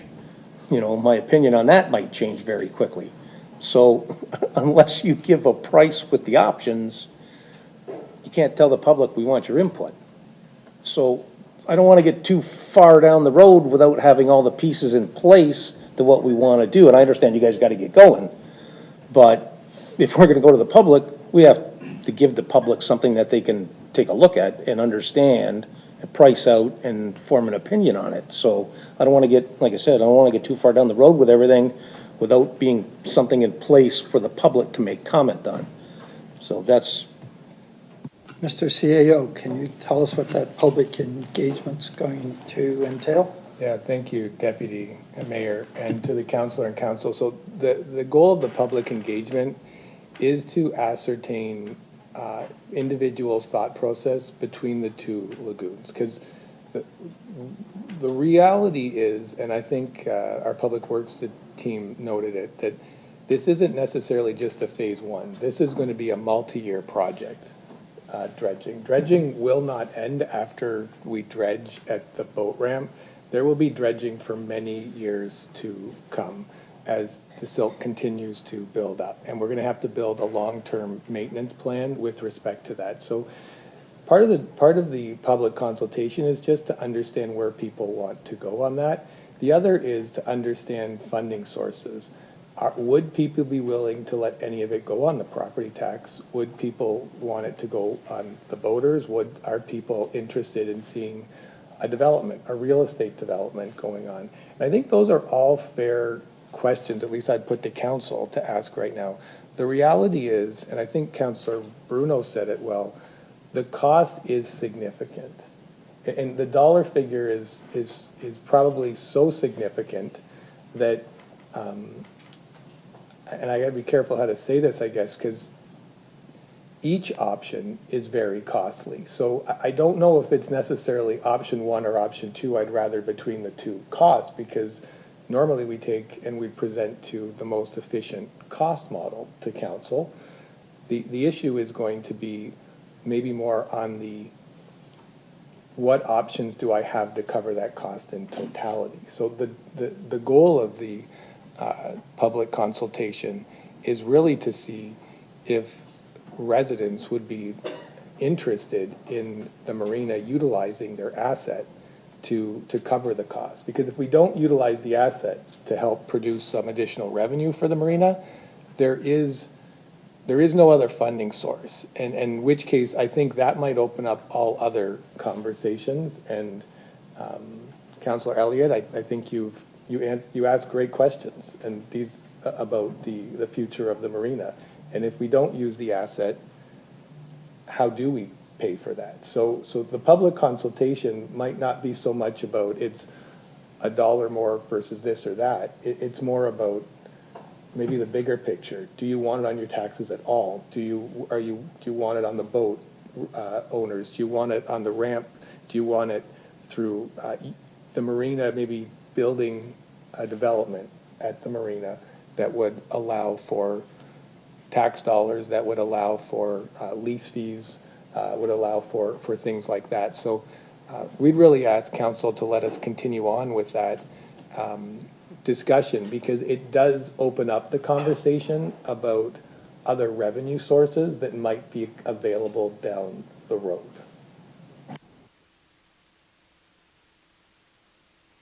Councillor Beauregard. Thank you, Mr. Deputy Mayor. As my co-councilors and everyone's been discussing, like, this amount that's before us is quite extensive. But there's also another figure that I'm kind of interested in knowing, and that's, what if we don't do it? What potential legal issues can we have, maybe by all the sediment in boats running aground, or those type of issues? So I think that's something that we also need to consider when making our decision in terms of the amount.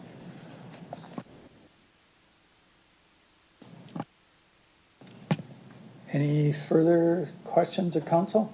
So I still think we got to zero in on the dollar figure here. Is it 500,000? Is it, like, what are we going to vote on here? You know? Through yourself? Public engagement.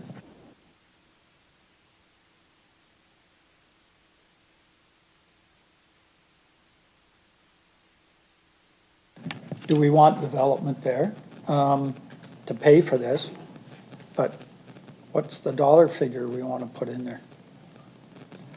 Mr. CAO? Through yourself, Deputy Mayor, and to council, I think we heard the Public Works Department suggest that if they had a dollar figure of $500,000, that would move them forward with the planning process and get them closer to more definitive cost model or cost estimates on this project. So I would suggest that your dollar figure is $500,000 unless Public Works suggests otherwise.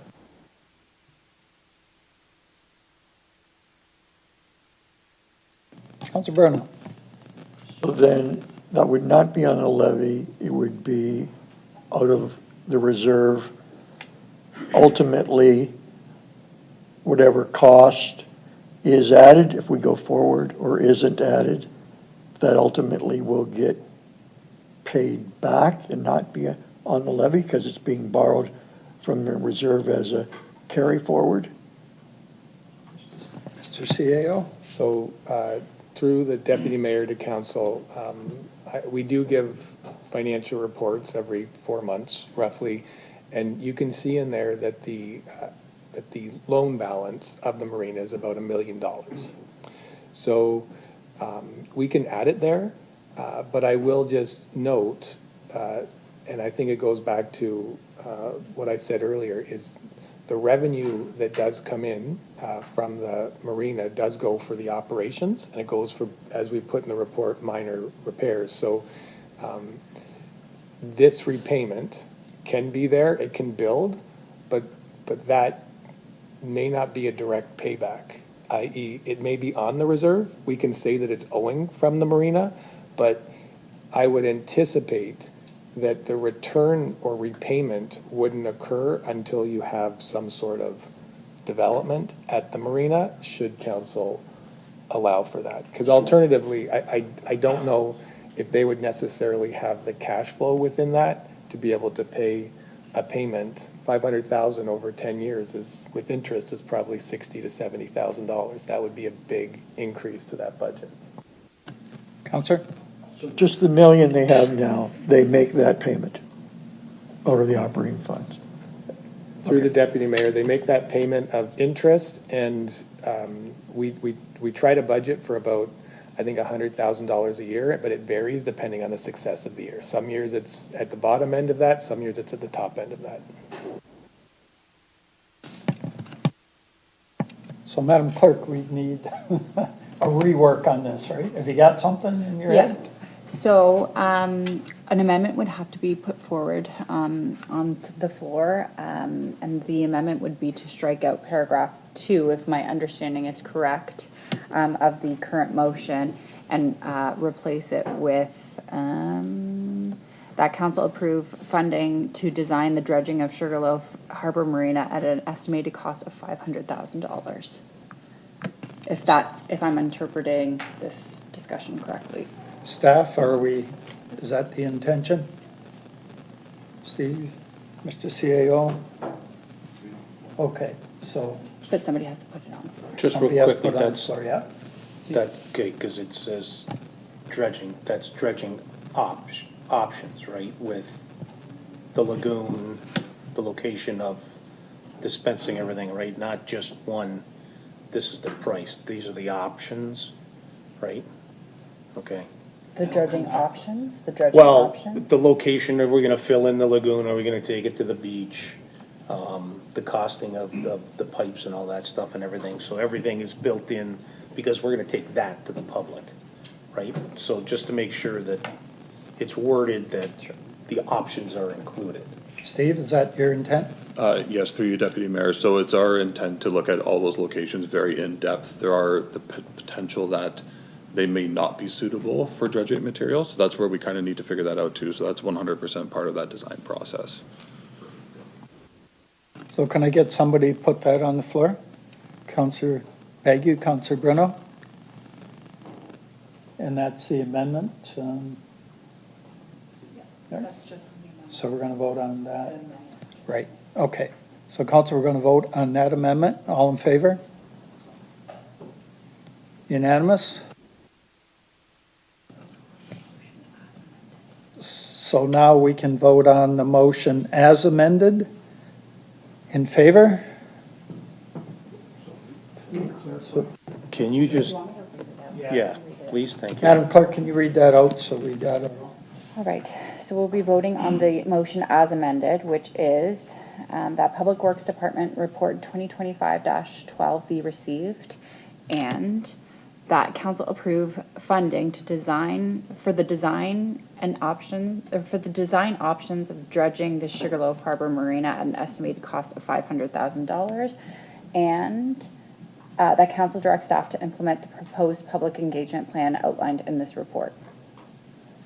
Clear? Yep. Okay, now. Got it. All in favor? Carried.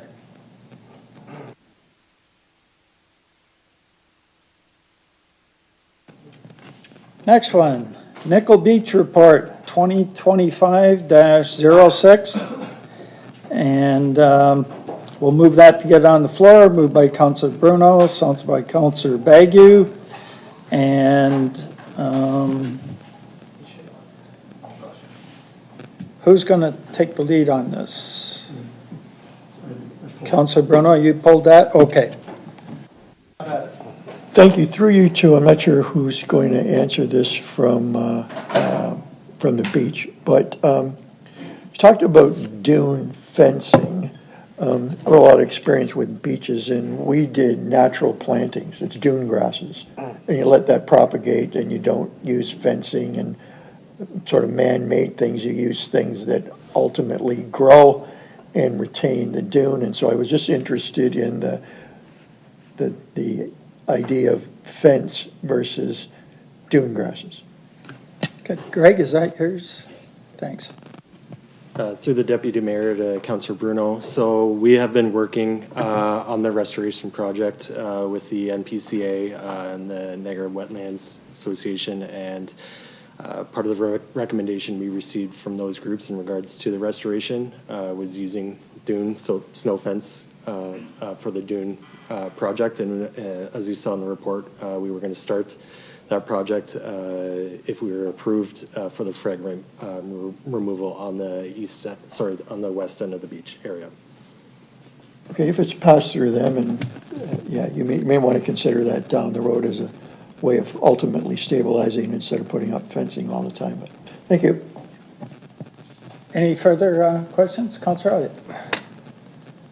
Thank you, Deputy Mayor. Where am I? I'm trying to find out. Okay, now I lost it. With regards to food vendors, I did say where we're looking at having food vendors for the weekends, but it's only going to be, the right for that is only going to be given to somebody that takes H.H. Knoll for the summer. Did I read that right? That if you're a food vendor that's in H.H. Knoll, then you have the right to go to the beach on the weekends. Is that an extra cost to them to rent the weekend beach, or is that free because you're at H.H. Knoll Monday to Friday, Monday to Sunday, whatever you want to say? Okay. Greg? Yeah, through the Deputy Mayor to Councillor Elliott. So as recorded in the report here, for 2025, this would be an exploratory process to see if it'd be viable to have vendors at Nickel Beach, if it'd be a successful venture, and through the H.H. Knoll Parkette lease that they pay, that would be an extension to those groups as only for 2025 to see if this would be a viable option then to present for 2026, actually put out RFPs for vendors to then come to the beach in 2026 to see if this is a viable option. So, okay, thank you. Councillor? Thank you, Deputy Mayor. Through to Greg again. I guess that was my first thought. Why didn't we go to tender for anybody for a food truck, wagon, whatever you want to call it? Just because you get variety. Because there's a lot of food vendors that don't have the capacity to do the Monday to Friday full-time at a park. But there's many of them that are available on weekends. And by having the same person at the park that's at the marina or at the beach, there's no variety. Like, there's lots of variety out there, and I just wonder why we wouldn't just go to tender for the beach on weekends, just to see what came in. I mean, the fallback would be, the people that have the contract for H.H. Knoll, you could say, okay, we didn't get anybody else. If you want to go, you can go. Or are we using that as, I know you don't want to say it publicly, but was that a tease to get somebody to come into H.H. Knoll to say, well, you not only get the park, but you get the beach on weekends too? Is that our marketing strategy for that? Greg? Through the Deputy Mayor to Councillor Elliott, there is an incentivization process to help get individuals to the H.H. Knoll Parkette as well too, with the option of the beach. I believe there was in the past, before my time here as well, where there was explored vendors at the beach where you can correct me if I'm wrong, CAO, if that was maybe an unsuccessful venture. So we're trying to incentivize and revisit that option to bring vendors down to Nickel Beach area. Okay, and then just see how it plays out for the first year and then change it if necessary going forward. Correct. Perfect. I like your terminology better than mine, the incentivize. I'll go with that. Okay, thank you.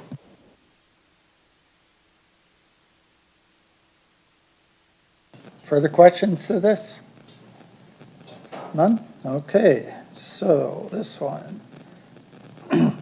That Corporate Services Department Report 2025-06 be received.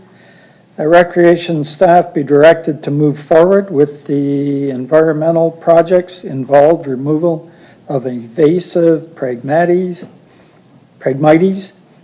installation of dune fencing, and that Recreation staff be directed to conduct a trial of vendors at Nickel Beach during the 2025 season. All in favor? Carried.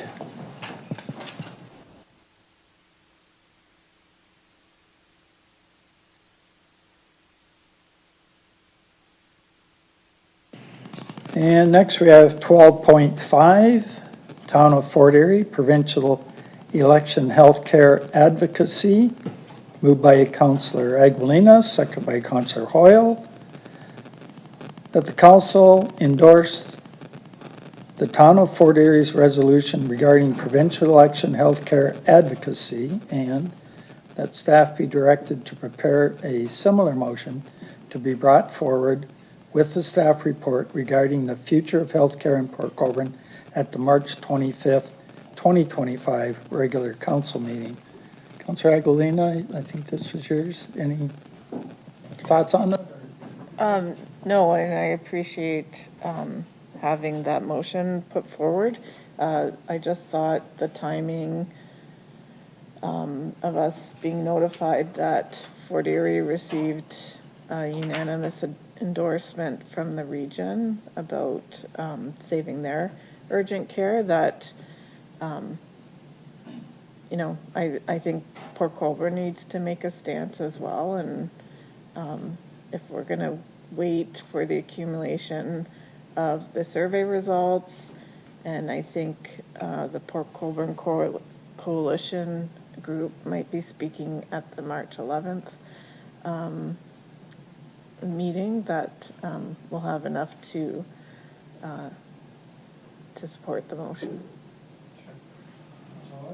Councillor Hoyle, any? To the Deputy Mayor, I agree with Councillor Aquilina. I think we just got to jump on the movement to let all levels besides us here, that this is something that the community would like to have and stay. So I think we just keep going with it. Further questions? Councillor Bruno? Thank you. Thanks for sending along what happened with Fort Erie Mayor's motion. So are we looking for our own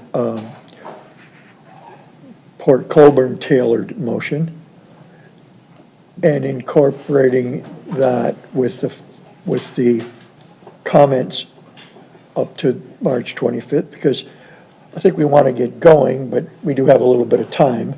And so I guess through you to perhaps the CAO, will you need a notice of motion or is just fine with direction tonight? And will that be then with or without council approval, if it's direction or if you need a vote? Will that then be incorporated with those results, learning from the Fort Erie experience, but tailoring it towards what we might do? Is that something you would propose that would come out of March 25th?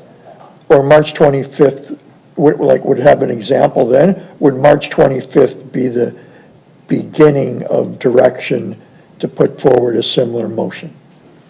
Mr. CAO. Through the Deputy Mayor to the Councillor and Council, I'm interpreting what was put on the floor, that we as staff would come forward with the motion as part of the total package, in which case Council could then vote on it on the 25th, should they wish. or directed otherwise. Our goal is to have that report, and I know the clerk loves this because we try to do our reports on the Thursday before, but we do hope to have it out on the Tuesday before, which will give a couple additional days.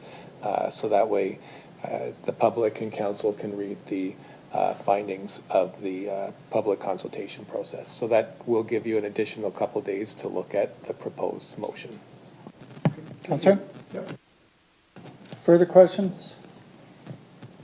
Seeing none, all in favor? Carried.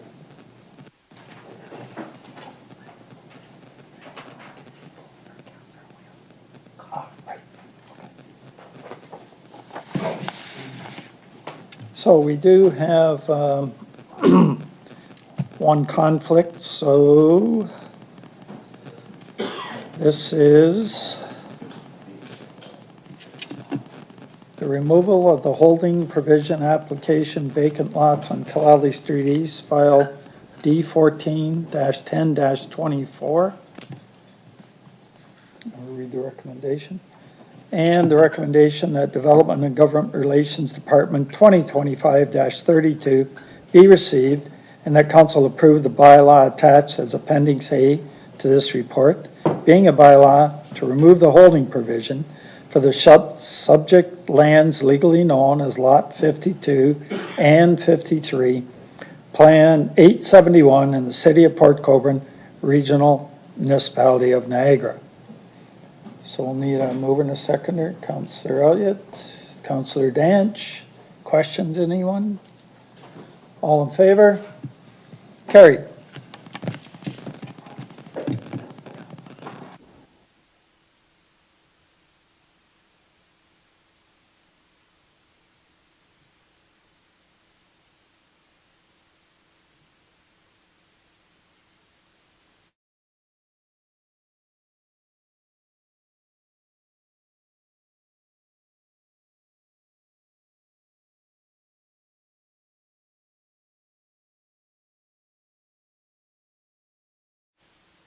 Okay, Councillor Beauregard pulled a couple of correspondence items, I guess, so we'll deal with 11.4B, City of St. Catharines,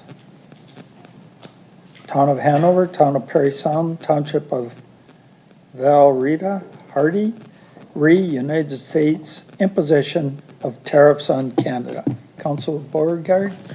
Yeah, through you, Mr. Deputy Mayor, there's no doubt that there's been a lot of concerns from our neighbors from the south with the tariff situation that is looks like it's going to be before us very soon. And I essentially agree with these actions to essentially focus on Canadian and to do what's to work together in Canada amongst provinces and the municipalities to really help our people economically. And so I'm just looking to move that we support this item. Any questions, Councillor? No? Councillor Bruno? Oh, sorry, Councillor Aguilino was first.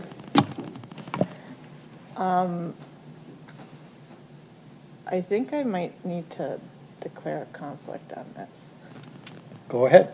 So I'm gonna, just to be on the safe side, because I work for the federal government, I think I should remove myself. So noted. Deputy Clerk has it down. Okay. So put your hands over your ears and hum and you can't hear anything. Councillor Bruno? Thank you, Worship. I'm just wondering, I got contacted about this today, about wanting to see us endorse the St. Catharines motion, but really the other four are the same. I guess I just wanted to know that the clerk's office would let, because they're closest to us, the city of St. Catharines, know that whilst they were bundled together, we do support them, just so they have a record of it. That's all. Clerk is nodding, so I assume. Yeah, through you, Deputy Mayor, to Councillor Beauregard or Bruno. When we send resolutions of this nature, we send it to all of the municipalities in Ontario, or all of the municipalities that were copied on the original correspondence, but we will send this one specifically back to St. Catharines individually, just showing that we for sure supported it, so it doesn't get lost in the mix. Absolutely. Anything further? Councilor Borger? Through you, Mr. Deputy Mayor. I know that we're endorsing it, but are we also, would this also go, it seems like a lot of these municipalities were essentially sending this to the Prime Minister and other, I don't know whom else. So I'm wondering if maybe we should follow suit and do the same thing. Through you, Deputy Mayor, to Councillor Beauregard, we absolutely can do that. Like I mentioned, so we usually send it to the exact same list of people that they send it to, so that they get all of these correspondence with the support for that motion.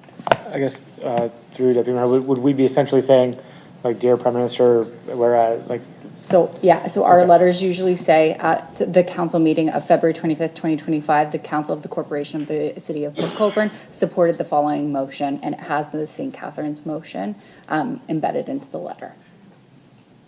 Or it's provided as an attachment. Yeah. It would be. Yeah. Councilor Beauregard, are you ready to move that? Yes, I am, but there is a question there. Oh, sorry, Councilor Hoyle, you want to second it? Okay, we have it covered. Duly moved and seconded, all in favor? Unanimous.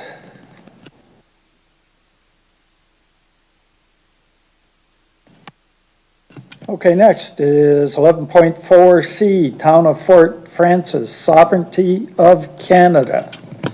And Councilor Beauregard, that's yours too. So, through you, Deputy Mayor, whereas the last one was really about more of an economic side, this one is calling the question. This motion that was brought forward was in regards to the sovereignty question, and again, our southern neighbor, their leadership has, cast doubts onto our sovereignty, and so I would like to support that we move forward with this correspondence, as we are, to show that we are certainly a sovereign nation and that we take pride in that. Comments? Councilor Bagu? Thank you, Mr. Deputy Mayor. I'm only asking because this Fort Frances is supporting the Town of Halton Hills resolution. So this is not a Fort Frances resolution, it's a Town of Halton Hills resolution, Mr. Deputy Mayor. First sentence of the letter. So I don't know if that complicates things, or do we support the Town of Halton Hills resolution? I think the clerk will have a good answer for this one. So it's somewhat more complex, but we do include all of the correspondence. So if they have that additional municipalities resolution embedded into their correspondence, then we include all of it together to the same recipients that they sent theirs to. We just say the exact same wording that I provided earlier, that the Council of the Corporation of the City of Colborne supports the correspondence received from the, I can't remember what the town is, and that correspondence is attached here too, and it'll show the train of correspondence that follows it. If that makes things clear, let me know. I think Mr. Deputy Mayor, it's as clear as mud, but she's the clerk, so she knows best. Okay. All right, further? Okay, so we need a mover and a seconder. Councilor Beauregard could second that. We need a seconder. Councilor Bruno. All in favor? Carried.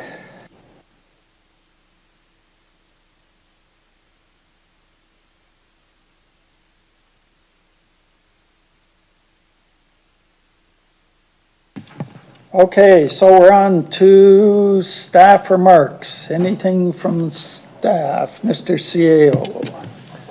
Thank you, Deputy Mayor. Just to update on a couple things, I think I already hit on it briefly. The public health public consultation process that we continue to go. The survey remains open, and our goal is for the March 25th council meeting, we will have a summary of that. About a week before that, we hope to make the council meeting agenda package public, and we'll work towards putting the raw data of the surveys online as well, because I know people are interested to see that as well. Also, just as a general update, I know council's aware of these dates, but just for the general public as well, we do have the marine and the grain terminal public consultation processes starting. They'll be starting with surveys later in the week. Next week, staff will actually be at the Valley Health and Wellness Center on Wednesday, March 5th between 2 and 6, and Thursday, March 6th between 3 and 7 to talk about the sites. We will have some pictures of the sites so we can answer any questions the public may have or input and ideas that they may have.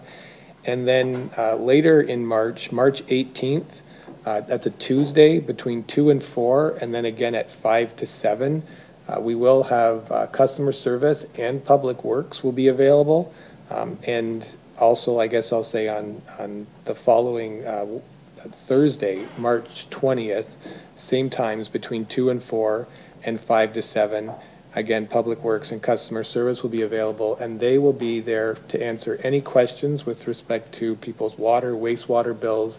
We'll have some pictures with respect to the pipes that we've mapped throughout the city, more information about work that's going on and going forward, and happy to answer any questions about the water system with the public. So that'll be 2 days of water and wastewater open houses, and I hope everybody received the invitation in their water and wastewater bills this last billing. So thank you for that. Clerk's Department, anything? Nothing this evening. Thank Nothing. Mr. Long. Thank you, Deputy Mayor. Good evening, Council. Just a couple of things. Just going back to the correspondence item that dealt with U.S. tariffs. Just wanted to update Council that city staff have been participating in weekly calls with other economic development officers. There's also representatives from the Greater Niagara Chamber of Commerce and the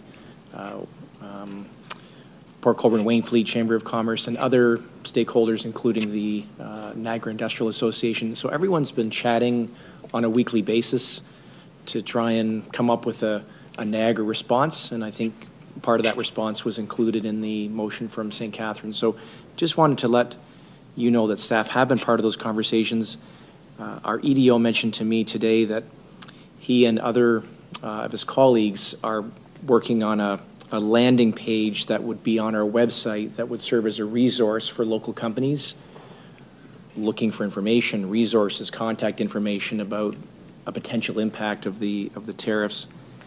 I also know that our economic development officer has and will continue to reach out to local companies to ascertain the potential impact of these tariffs on them. Jobs. Does it impact their expansion plans? Granted, there's not a lot we can do, but they're partners in our city. We care about their well-being. They're employees. They pay taxes here, so we care. And so anyway, those calls are going on. And I know just on the procurement issue, the CAO may want to provide comments, but in speaking with our CAO today, on the procurement side, I think our objective has always been to try and achieve value for our taxpayers, and our preference has always been to try and purchase Canadian if we can. The other thing I just wanted to mention on a government relations note is that last week staff submitted I think 10 or 11 ministerial meeting requests for the Good Roads Conference, which is taking place at the end of March and early April. Look forward to having council participation at that conference. There are a number of funding applications with the province and the federal government. Obviously, things are a bit quiet with the provincial election, but we do have a couple of funding applications with the province right now, as well as the Canadian Housing Infrastructure Fund application with the federal government. So just a quick update. Thank you. Thank you very much. Greg, seeing as how you're here, anything? Thank you, Deputy Mayor. Yes, I have two updates.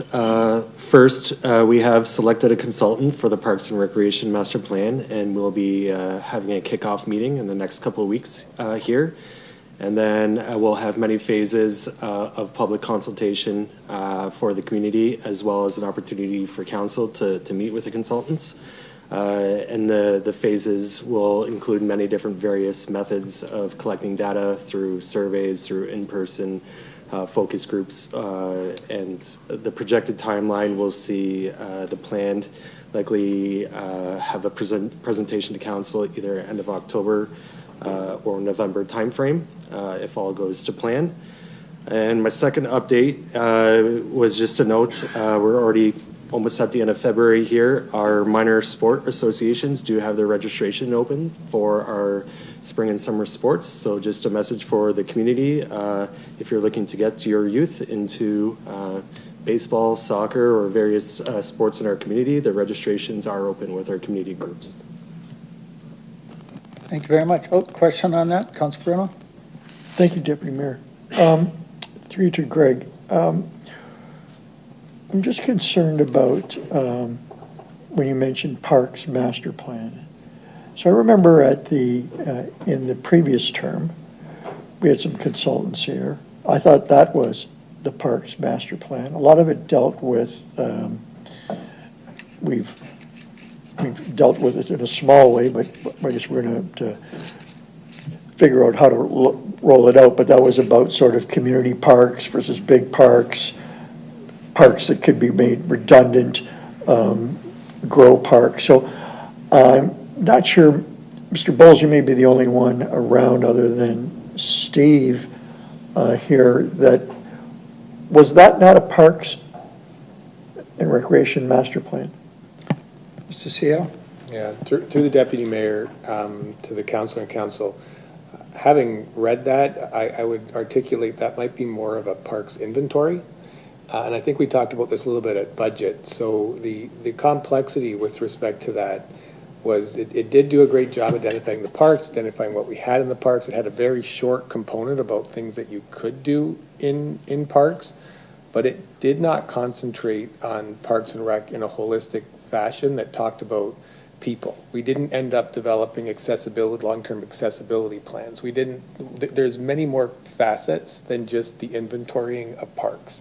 And we would put forward that our goal here is to expand it past the park itself and talk about how people integrate and what people hope to get as outcomes from parks. So this is about a much broader vision to what the Parks and Rec, I think, divisions try to achieve. It's not just the inventory, it's how people use them. Okay, thank you. Steve? Thank you. So I wanted to start off by just acknowledging and mirroring our Deputy Mayor's initial opening comments that by acknowledging our public works staff for the amazing work that they've done to keep our streets free of snow over the last 2 weeks. We received some significant snow and they did respond in a very timely manner. And the standard that they kept throughout that entire duration was very good. So they really did a great job with these previous events that happened.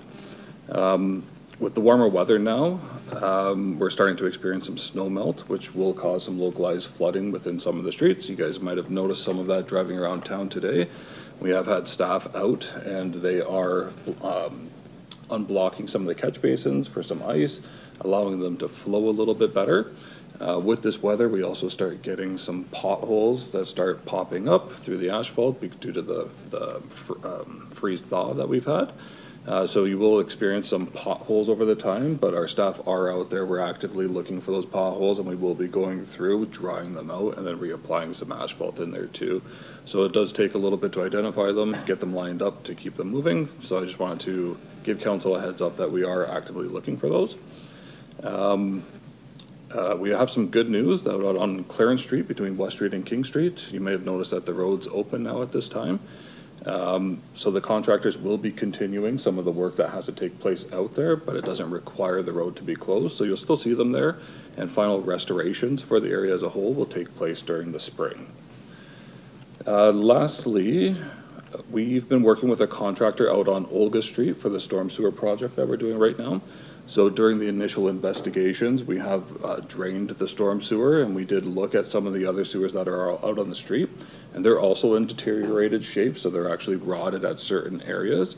So what we're going to be doing is expanding the scope of that project slightly to include those extra pipes that are there. There won't be an impact to the budget. We'll still be within budget there. But the project will expand on Olga from Sugarloaf Street to Lena Crescent. So it'll include the storm sewer along that stretch, but we will stay within budget. So I just wanted to let council know that that area will expand slightly. Thank you. Good, so I have a question. So I know you're looking at, in the city with water ponding and everything. Do you have somebody out patrolling just to check our drains out on Ward 4 to make sure that, certain culverts haven't been jammed and things? It looks pretty good what I've seen, but could get worse, so just give me a heads up on that one. Yes, so we do. We actively patrol it on a typical basis, but on this basis, we're doing it a lot more frequently just to make sure that logs or branches aren't actually clogging some of the drains at the culverts, because that's typically what will happen. As the water level rises, debris will come in and they'll usually block up at a certain spot. So we typically know those spots because they happen there more frequently. So we do have staff that are actively looking at that consistently, just because we know the effects that that could have if they're not remedied in a quick manner. Councilor Bagu. Thank you, Mr. Deputy Mayor. You mentioned the Crescents and Olga Drive. I remember we had problems with the two crescents off of Olga, collapsed stormwater lines. So you're talking about those ones also you're going to fix? Through you, Deputy Mayor, so I wouldn't be going onto the side streets themselves, but strictly just on Olga. If we look at the two crescents at one time, those could be considered as separate projects. I don't know if people looked at that. So we do have a stormwater master plan that's coming back. We actually have some of the documents now. So we'll be looking at the storm system as a holistic point to see where we have collapses or where we should be prioritizing some of the storm works. So Olga Crescent is on our list right now. If there is work on Debbie Crescent or any of the other crescents in the area, then we would flag those, but we would prioritize them accordingly based on looking at the storm system from a holistic standpoint throughout the city. I like how everybody's using the word holistic tonight.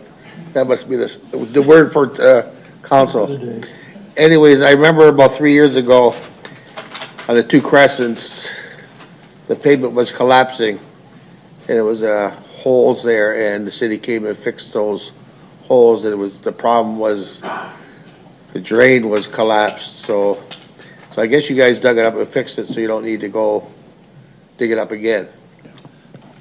Through you, Deputy Mayor. So I believe I know the locations that you're talking about. I know there was a catch basin lead that was repaired due to a couple of small sinkholes that we're looking through, and there was also a pipe that was repaired in the middle of the street.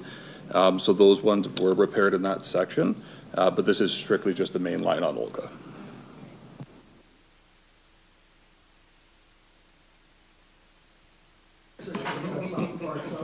Nothing from me. So you're all good, okay.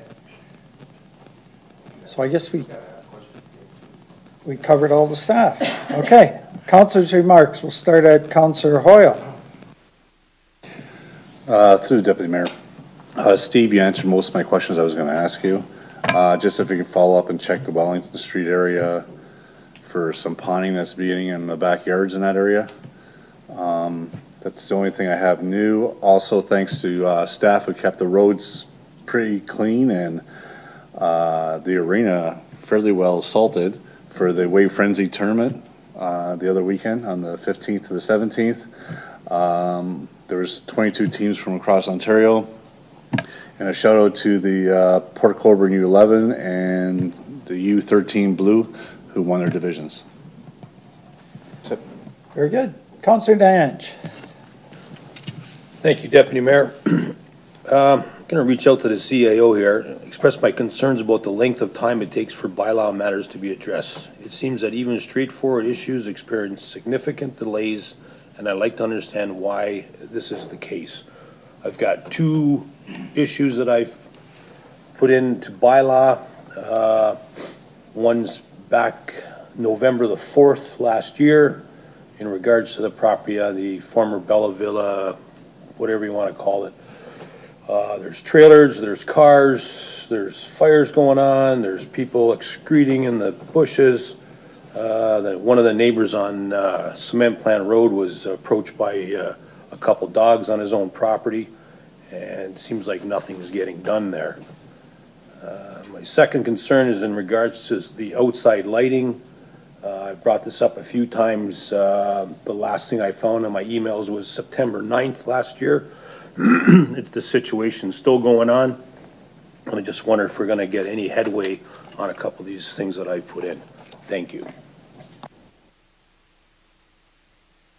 Mr. CAO? No? Through the deputy mayor to the councilor, I appreciate the, sent me an email on these today, so I'll make sure to talk with bylaw this week. Thank you.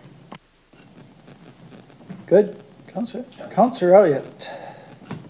Thank you, Deputy Mayor. Just a couple of things that Director of Public Works brought up. Just kudos to the guys that did the work on Clarence Street. They worked through some brutal temperatures, and I know that the project went a week over, but a week over with those working conditions is monumental. Like, I mean, I can't believe they were out in some of those days. And they actually found extra stuff that we had to fix, right? So that's why the delay was. But just to see those guys out there working through those conditions and that cold, kudos to them. So, and I know that the businesses in that area struggled for those 5 weeks, 6 weeks. But they got through it. We had to get it done. There was no other choice, and we picked the right month to do it in, except for the weather. But every day when I went by and looked at that, it was like, hey, this is never going to get done now. Like, they're just going to go home because there's no way that they can work, and they plowed through it. So kudos to them. Great work on the streets. There was a couple of people that complained about the depth of the snow, and we don't plow right, and we don't get out there soon enough. But somehow in a mailing in one of our water bills or something, we should include what we do for plowing in the winter on the roads, just so people know why the snow is accumulated, when we're going to get there, and what the standards are. Because again, people I don't think realize that just because the road is covered in snow, that we're still doing our jobs. A couple of times I thought maybe we're a little late getting out, but they cleaned it up. And thanks for sending the guys out the other day when it started to thaw to get the slush off the roads, because you really cleaned them up well, because then it froze, right? And part of that was in the end of my driveway. So the guy that goes by, I want you to say thanks for that, because there was a great big chunk that sat there for a couple of days to get soft before I could get rid of it. I don't know if that was on purpose or not, but great work there. So just pass along our thanks for those couple of things. Councilor Bruno. Thank you, Worship. I'd like to also congratulate Mr. Bowles on accepting the CAO position. Brian, one thing I can say since you've started and presented us with the 16-week schedule or 6-month schedule is I sleep better at night knowing there's a plan, and with all the work we have to do, that there's still calm going on. We don't have to worry about it. So congratulations again. To Curtis and Steve, kudos again on snow plowing. Late Friday afternoon, some folks on Oakwood between Main West and Highland, the spill that the snowplow put over onto the sidewalk, plus it freezing, plus them cleaning out their driveways. They were concerned for the school kids, and sent an email to Tim. I still haven't met him yet, but I've had to deal with him twice, and both were done fast. He said, I'll see if I can do it before the kids start school Monday morning. Drove by, Sidewalk was clear, so kudos to all you guys, and pass that on to Tim. The other one I had was just in passing conversation with a contractor that I know. We've talked tonight about the procurement issue, the tariffs, and those kind of things. I was going to ask it when we had Mr. Long up, and then I was going to ask it for Steve. Is there any tangible things we're doing to ensure Canadian content? I can remember in past terms of council, this came up, well, you know what, if you want to bid on that work or down in the States, you've got to take this, or you got to take the low tender. But I think we're in different times now. And I know of one contractor who, I guess on that first go-around, called John Deere and Cat and said, until this is sorted out, cancel my $10 million worth of equipment, and I could make mine last a year longer. And he was going to go out and try and source something from Europe because there wasn't Canadian made. That might cost a little more. I think he's pushing for both levels of government, if that happens, to chip in there, maybe cut the HST off or anything. So are there any tangible things that you're doing, purchasing is doing, either delaying a purchase on a truck till this shakes out, or looking at Canadian suppliers? What's the day-to-day stuff that happens there since the whole tariff threat has come on? Whomever wants to answer.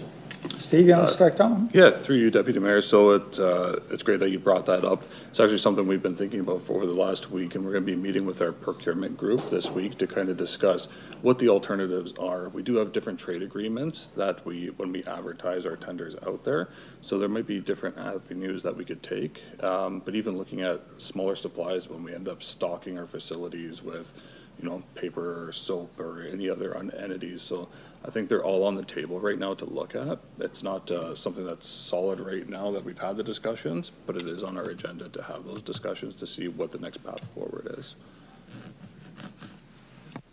Mr. Bowles? Sure, and just add to that, so all the local municipalities are meeting on this very topic, and council tonight endorsed a motion or endorsed a letter that came from other municipalities, and part of that discussion is to talk about how the trade agreements would impact us. But I think it's important for council to know, and for everybody in Port Colborne to know, that this is, and maybe not, council already knows this, because this has always been a very important subject for council, is buying local whenever we can. And the city has always taken the approach to where we can do the local, we are local. So that's not going to change, but there are some items, and I think you're right on, that are generally sourced because of limited supplies outside of Canada. And that is something that we're all going to have a look at. Last thing I'll just say to council is the new accounting system that went in at the city, it is now tracking the location to where goods come from. So we will be able to better source that and see that going forward to make decisions.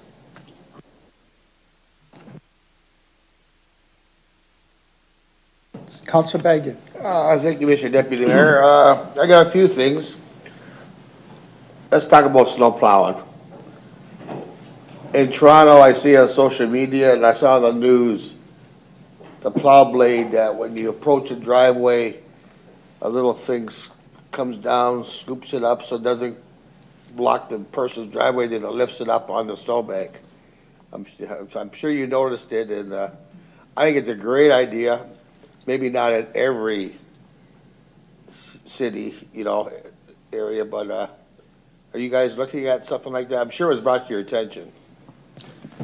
Yes, through you, Deputy Mayor. I have seen the videos actually of Toronto using them. There are a couple other larger municipalities that use similar items, whether they're on tractors or front loaders. One of the things that we would have to consider as Port Colborne is our response times, because although we do have people out plowing, usually all of our staff are doing that. We're plowing the roads.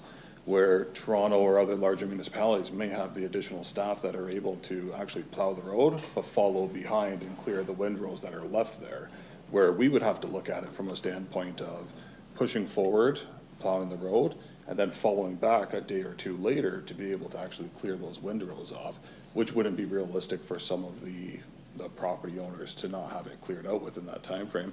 The alternative to that would be having additional staff, different equipment, and pulling that together to be able to implement something of that magnitude. Okay, look into it anyways. Yeah. I appreciate it. The next item, Mr. Deputy Mayor, we're gonna have a big crowd in here again in March. And the last time we had a big crowd in council chambers, our speakers were terrible. People could not hear. And can we really make sure it works this time? It seems like every time we have a big crowd, people can't hear, and then we say, well, we're gonna fix it, but maybe just give it to the new CAO. He's new.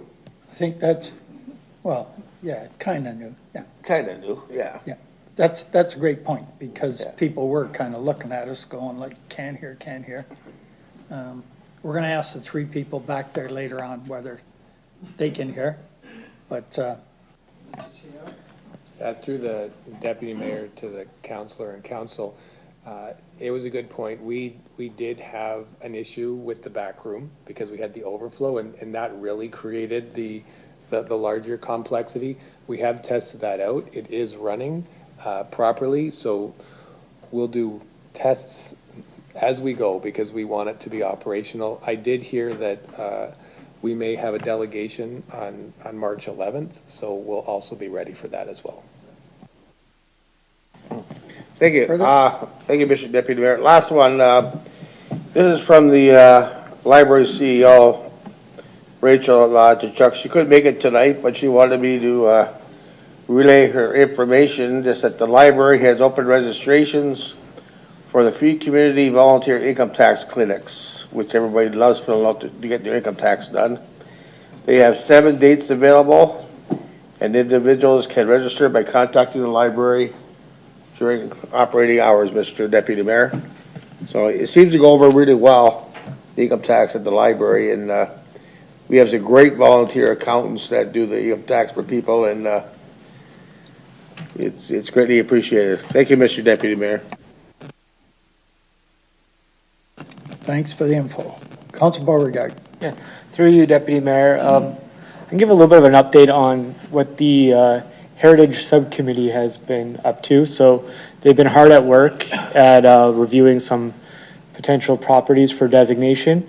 As you may recall, the committee was initially assessing the registry and then looking to take out properties that didn't belong on there at all. But then legislation from the province changed, and our focus was on those properties that should be designated, because after a certain amount of time, all the properties, if not designated, would be removed from the registry and would not be protected anymore. So the committee has been looking at a bunch of properties. Notice went out to residents of anyone who was interested in designating. I believe we had a bunch say that they were. So we should be seeing at council about 10 or so properties at some point in time soon for potential designation. So just an update on that. And they're also looking at, the committee is functioning very well under the museum and has been, like I said, very active. And so that's just something I wanted to bring to council's attention. Secondly, on the Niagara Transit Commission side, there's a survey that's out for public engagement regarding their transit master plan. So that got extended till February 28th, so this Friday. So if you have not done so already, I would recommend that you take the survey and provide feedback, and that residents do so as well, because it's really important that our voice be held on such an important topic in Niagara. This is new. It's recently, the Niagara Transit Commission was formed, and being the Niagara region, this is our first kick at the can, and we should definitely kick it as hard as we can. Thank you, Councillor. Councillor Goldina. Thank you, Deputy Mayor. And to jump on to what Councillor Beggy was mentioning about the income tax clinics, perhaps the CAO could talk with communications, because I believe last year Vance Badaway also holds income tax, and there was a bit of confusion. There's a lot of date changes and things like that. So maybe they could reach out to Vance Badaway's office on that. I think they held them at the Guildhall previously. And the only other comment I have is to thank everybody, the residents who came out to the various events that we had regarding the hospital, and completing the survey. And I'm really hoping that we can make some movements in supporting our urgent care going forward. So, thank you. Thank you very much. So moving on, we have no motions tonight. Notices of motion. Any notices of motion of council? Seeing none. Bylaws. Moved by Councillor Bruno, seconded by Councillor Elliott, that the following bylaws be passed and enacted and presented. Bylaw number 7321/12/25. Bylaw number 7322/13/25. Bylaw number 7323/14/25. Bylaw number 7324/15/25, and bylaw number 7325/16/25. All in favor? Carried.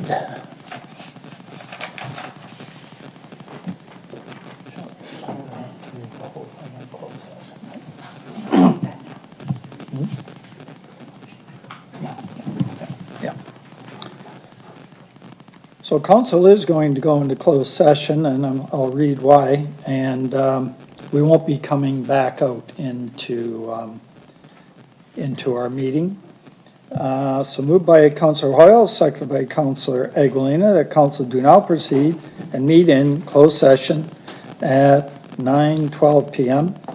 under section 2392B of the Municipal Act 2001, where a closed meeting is held if the subject matter being considered are personnel matters about an identifiable individual, including municipal or local board employees. Section 2392D of the Municipal Act 2001, where a closed meeting is held if the subject matter being considered is labor relations or employee negotiations. Section 2392E of the Municipal Act 2001, where a closed meeting is held if the subject matter being considered is litigation or potential litigation, including matters before administrative tribunals affecting the municipality or local board. And Section 2392F of the Municipal Act 2001, where a closed meeting is held if the subject matter being considered is advice that is subject to solicitor-client privilege, including communications necessary for that purpose. All in favor? Carried. We are now in closed session.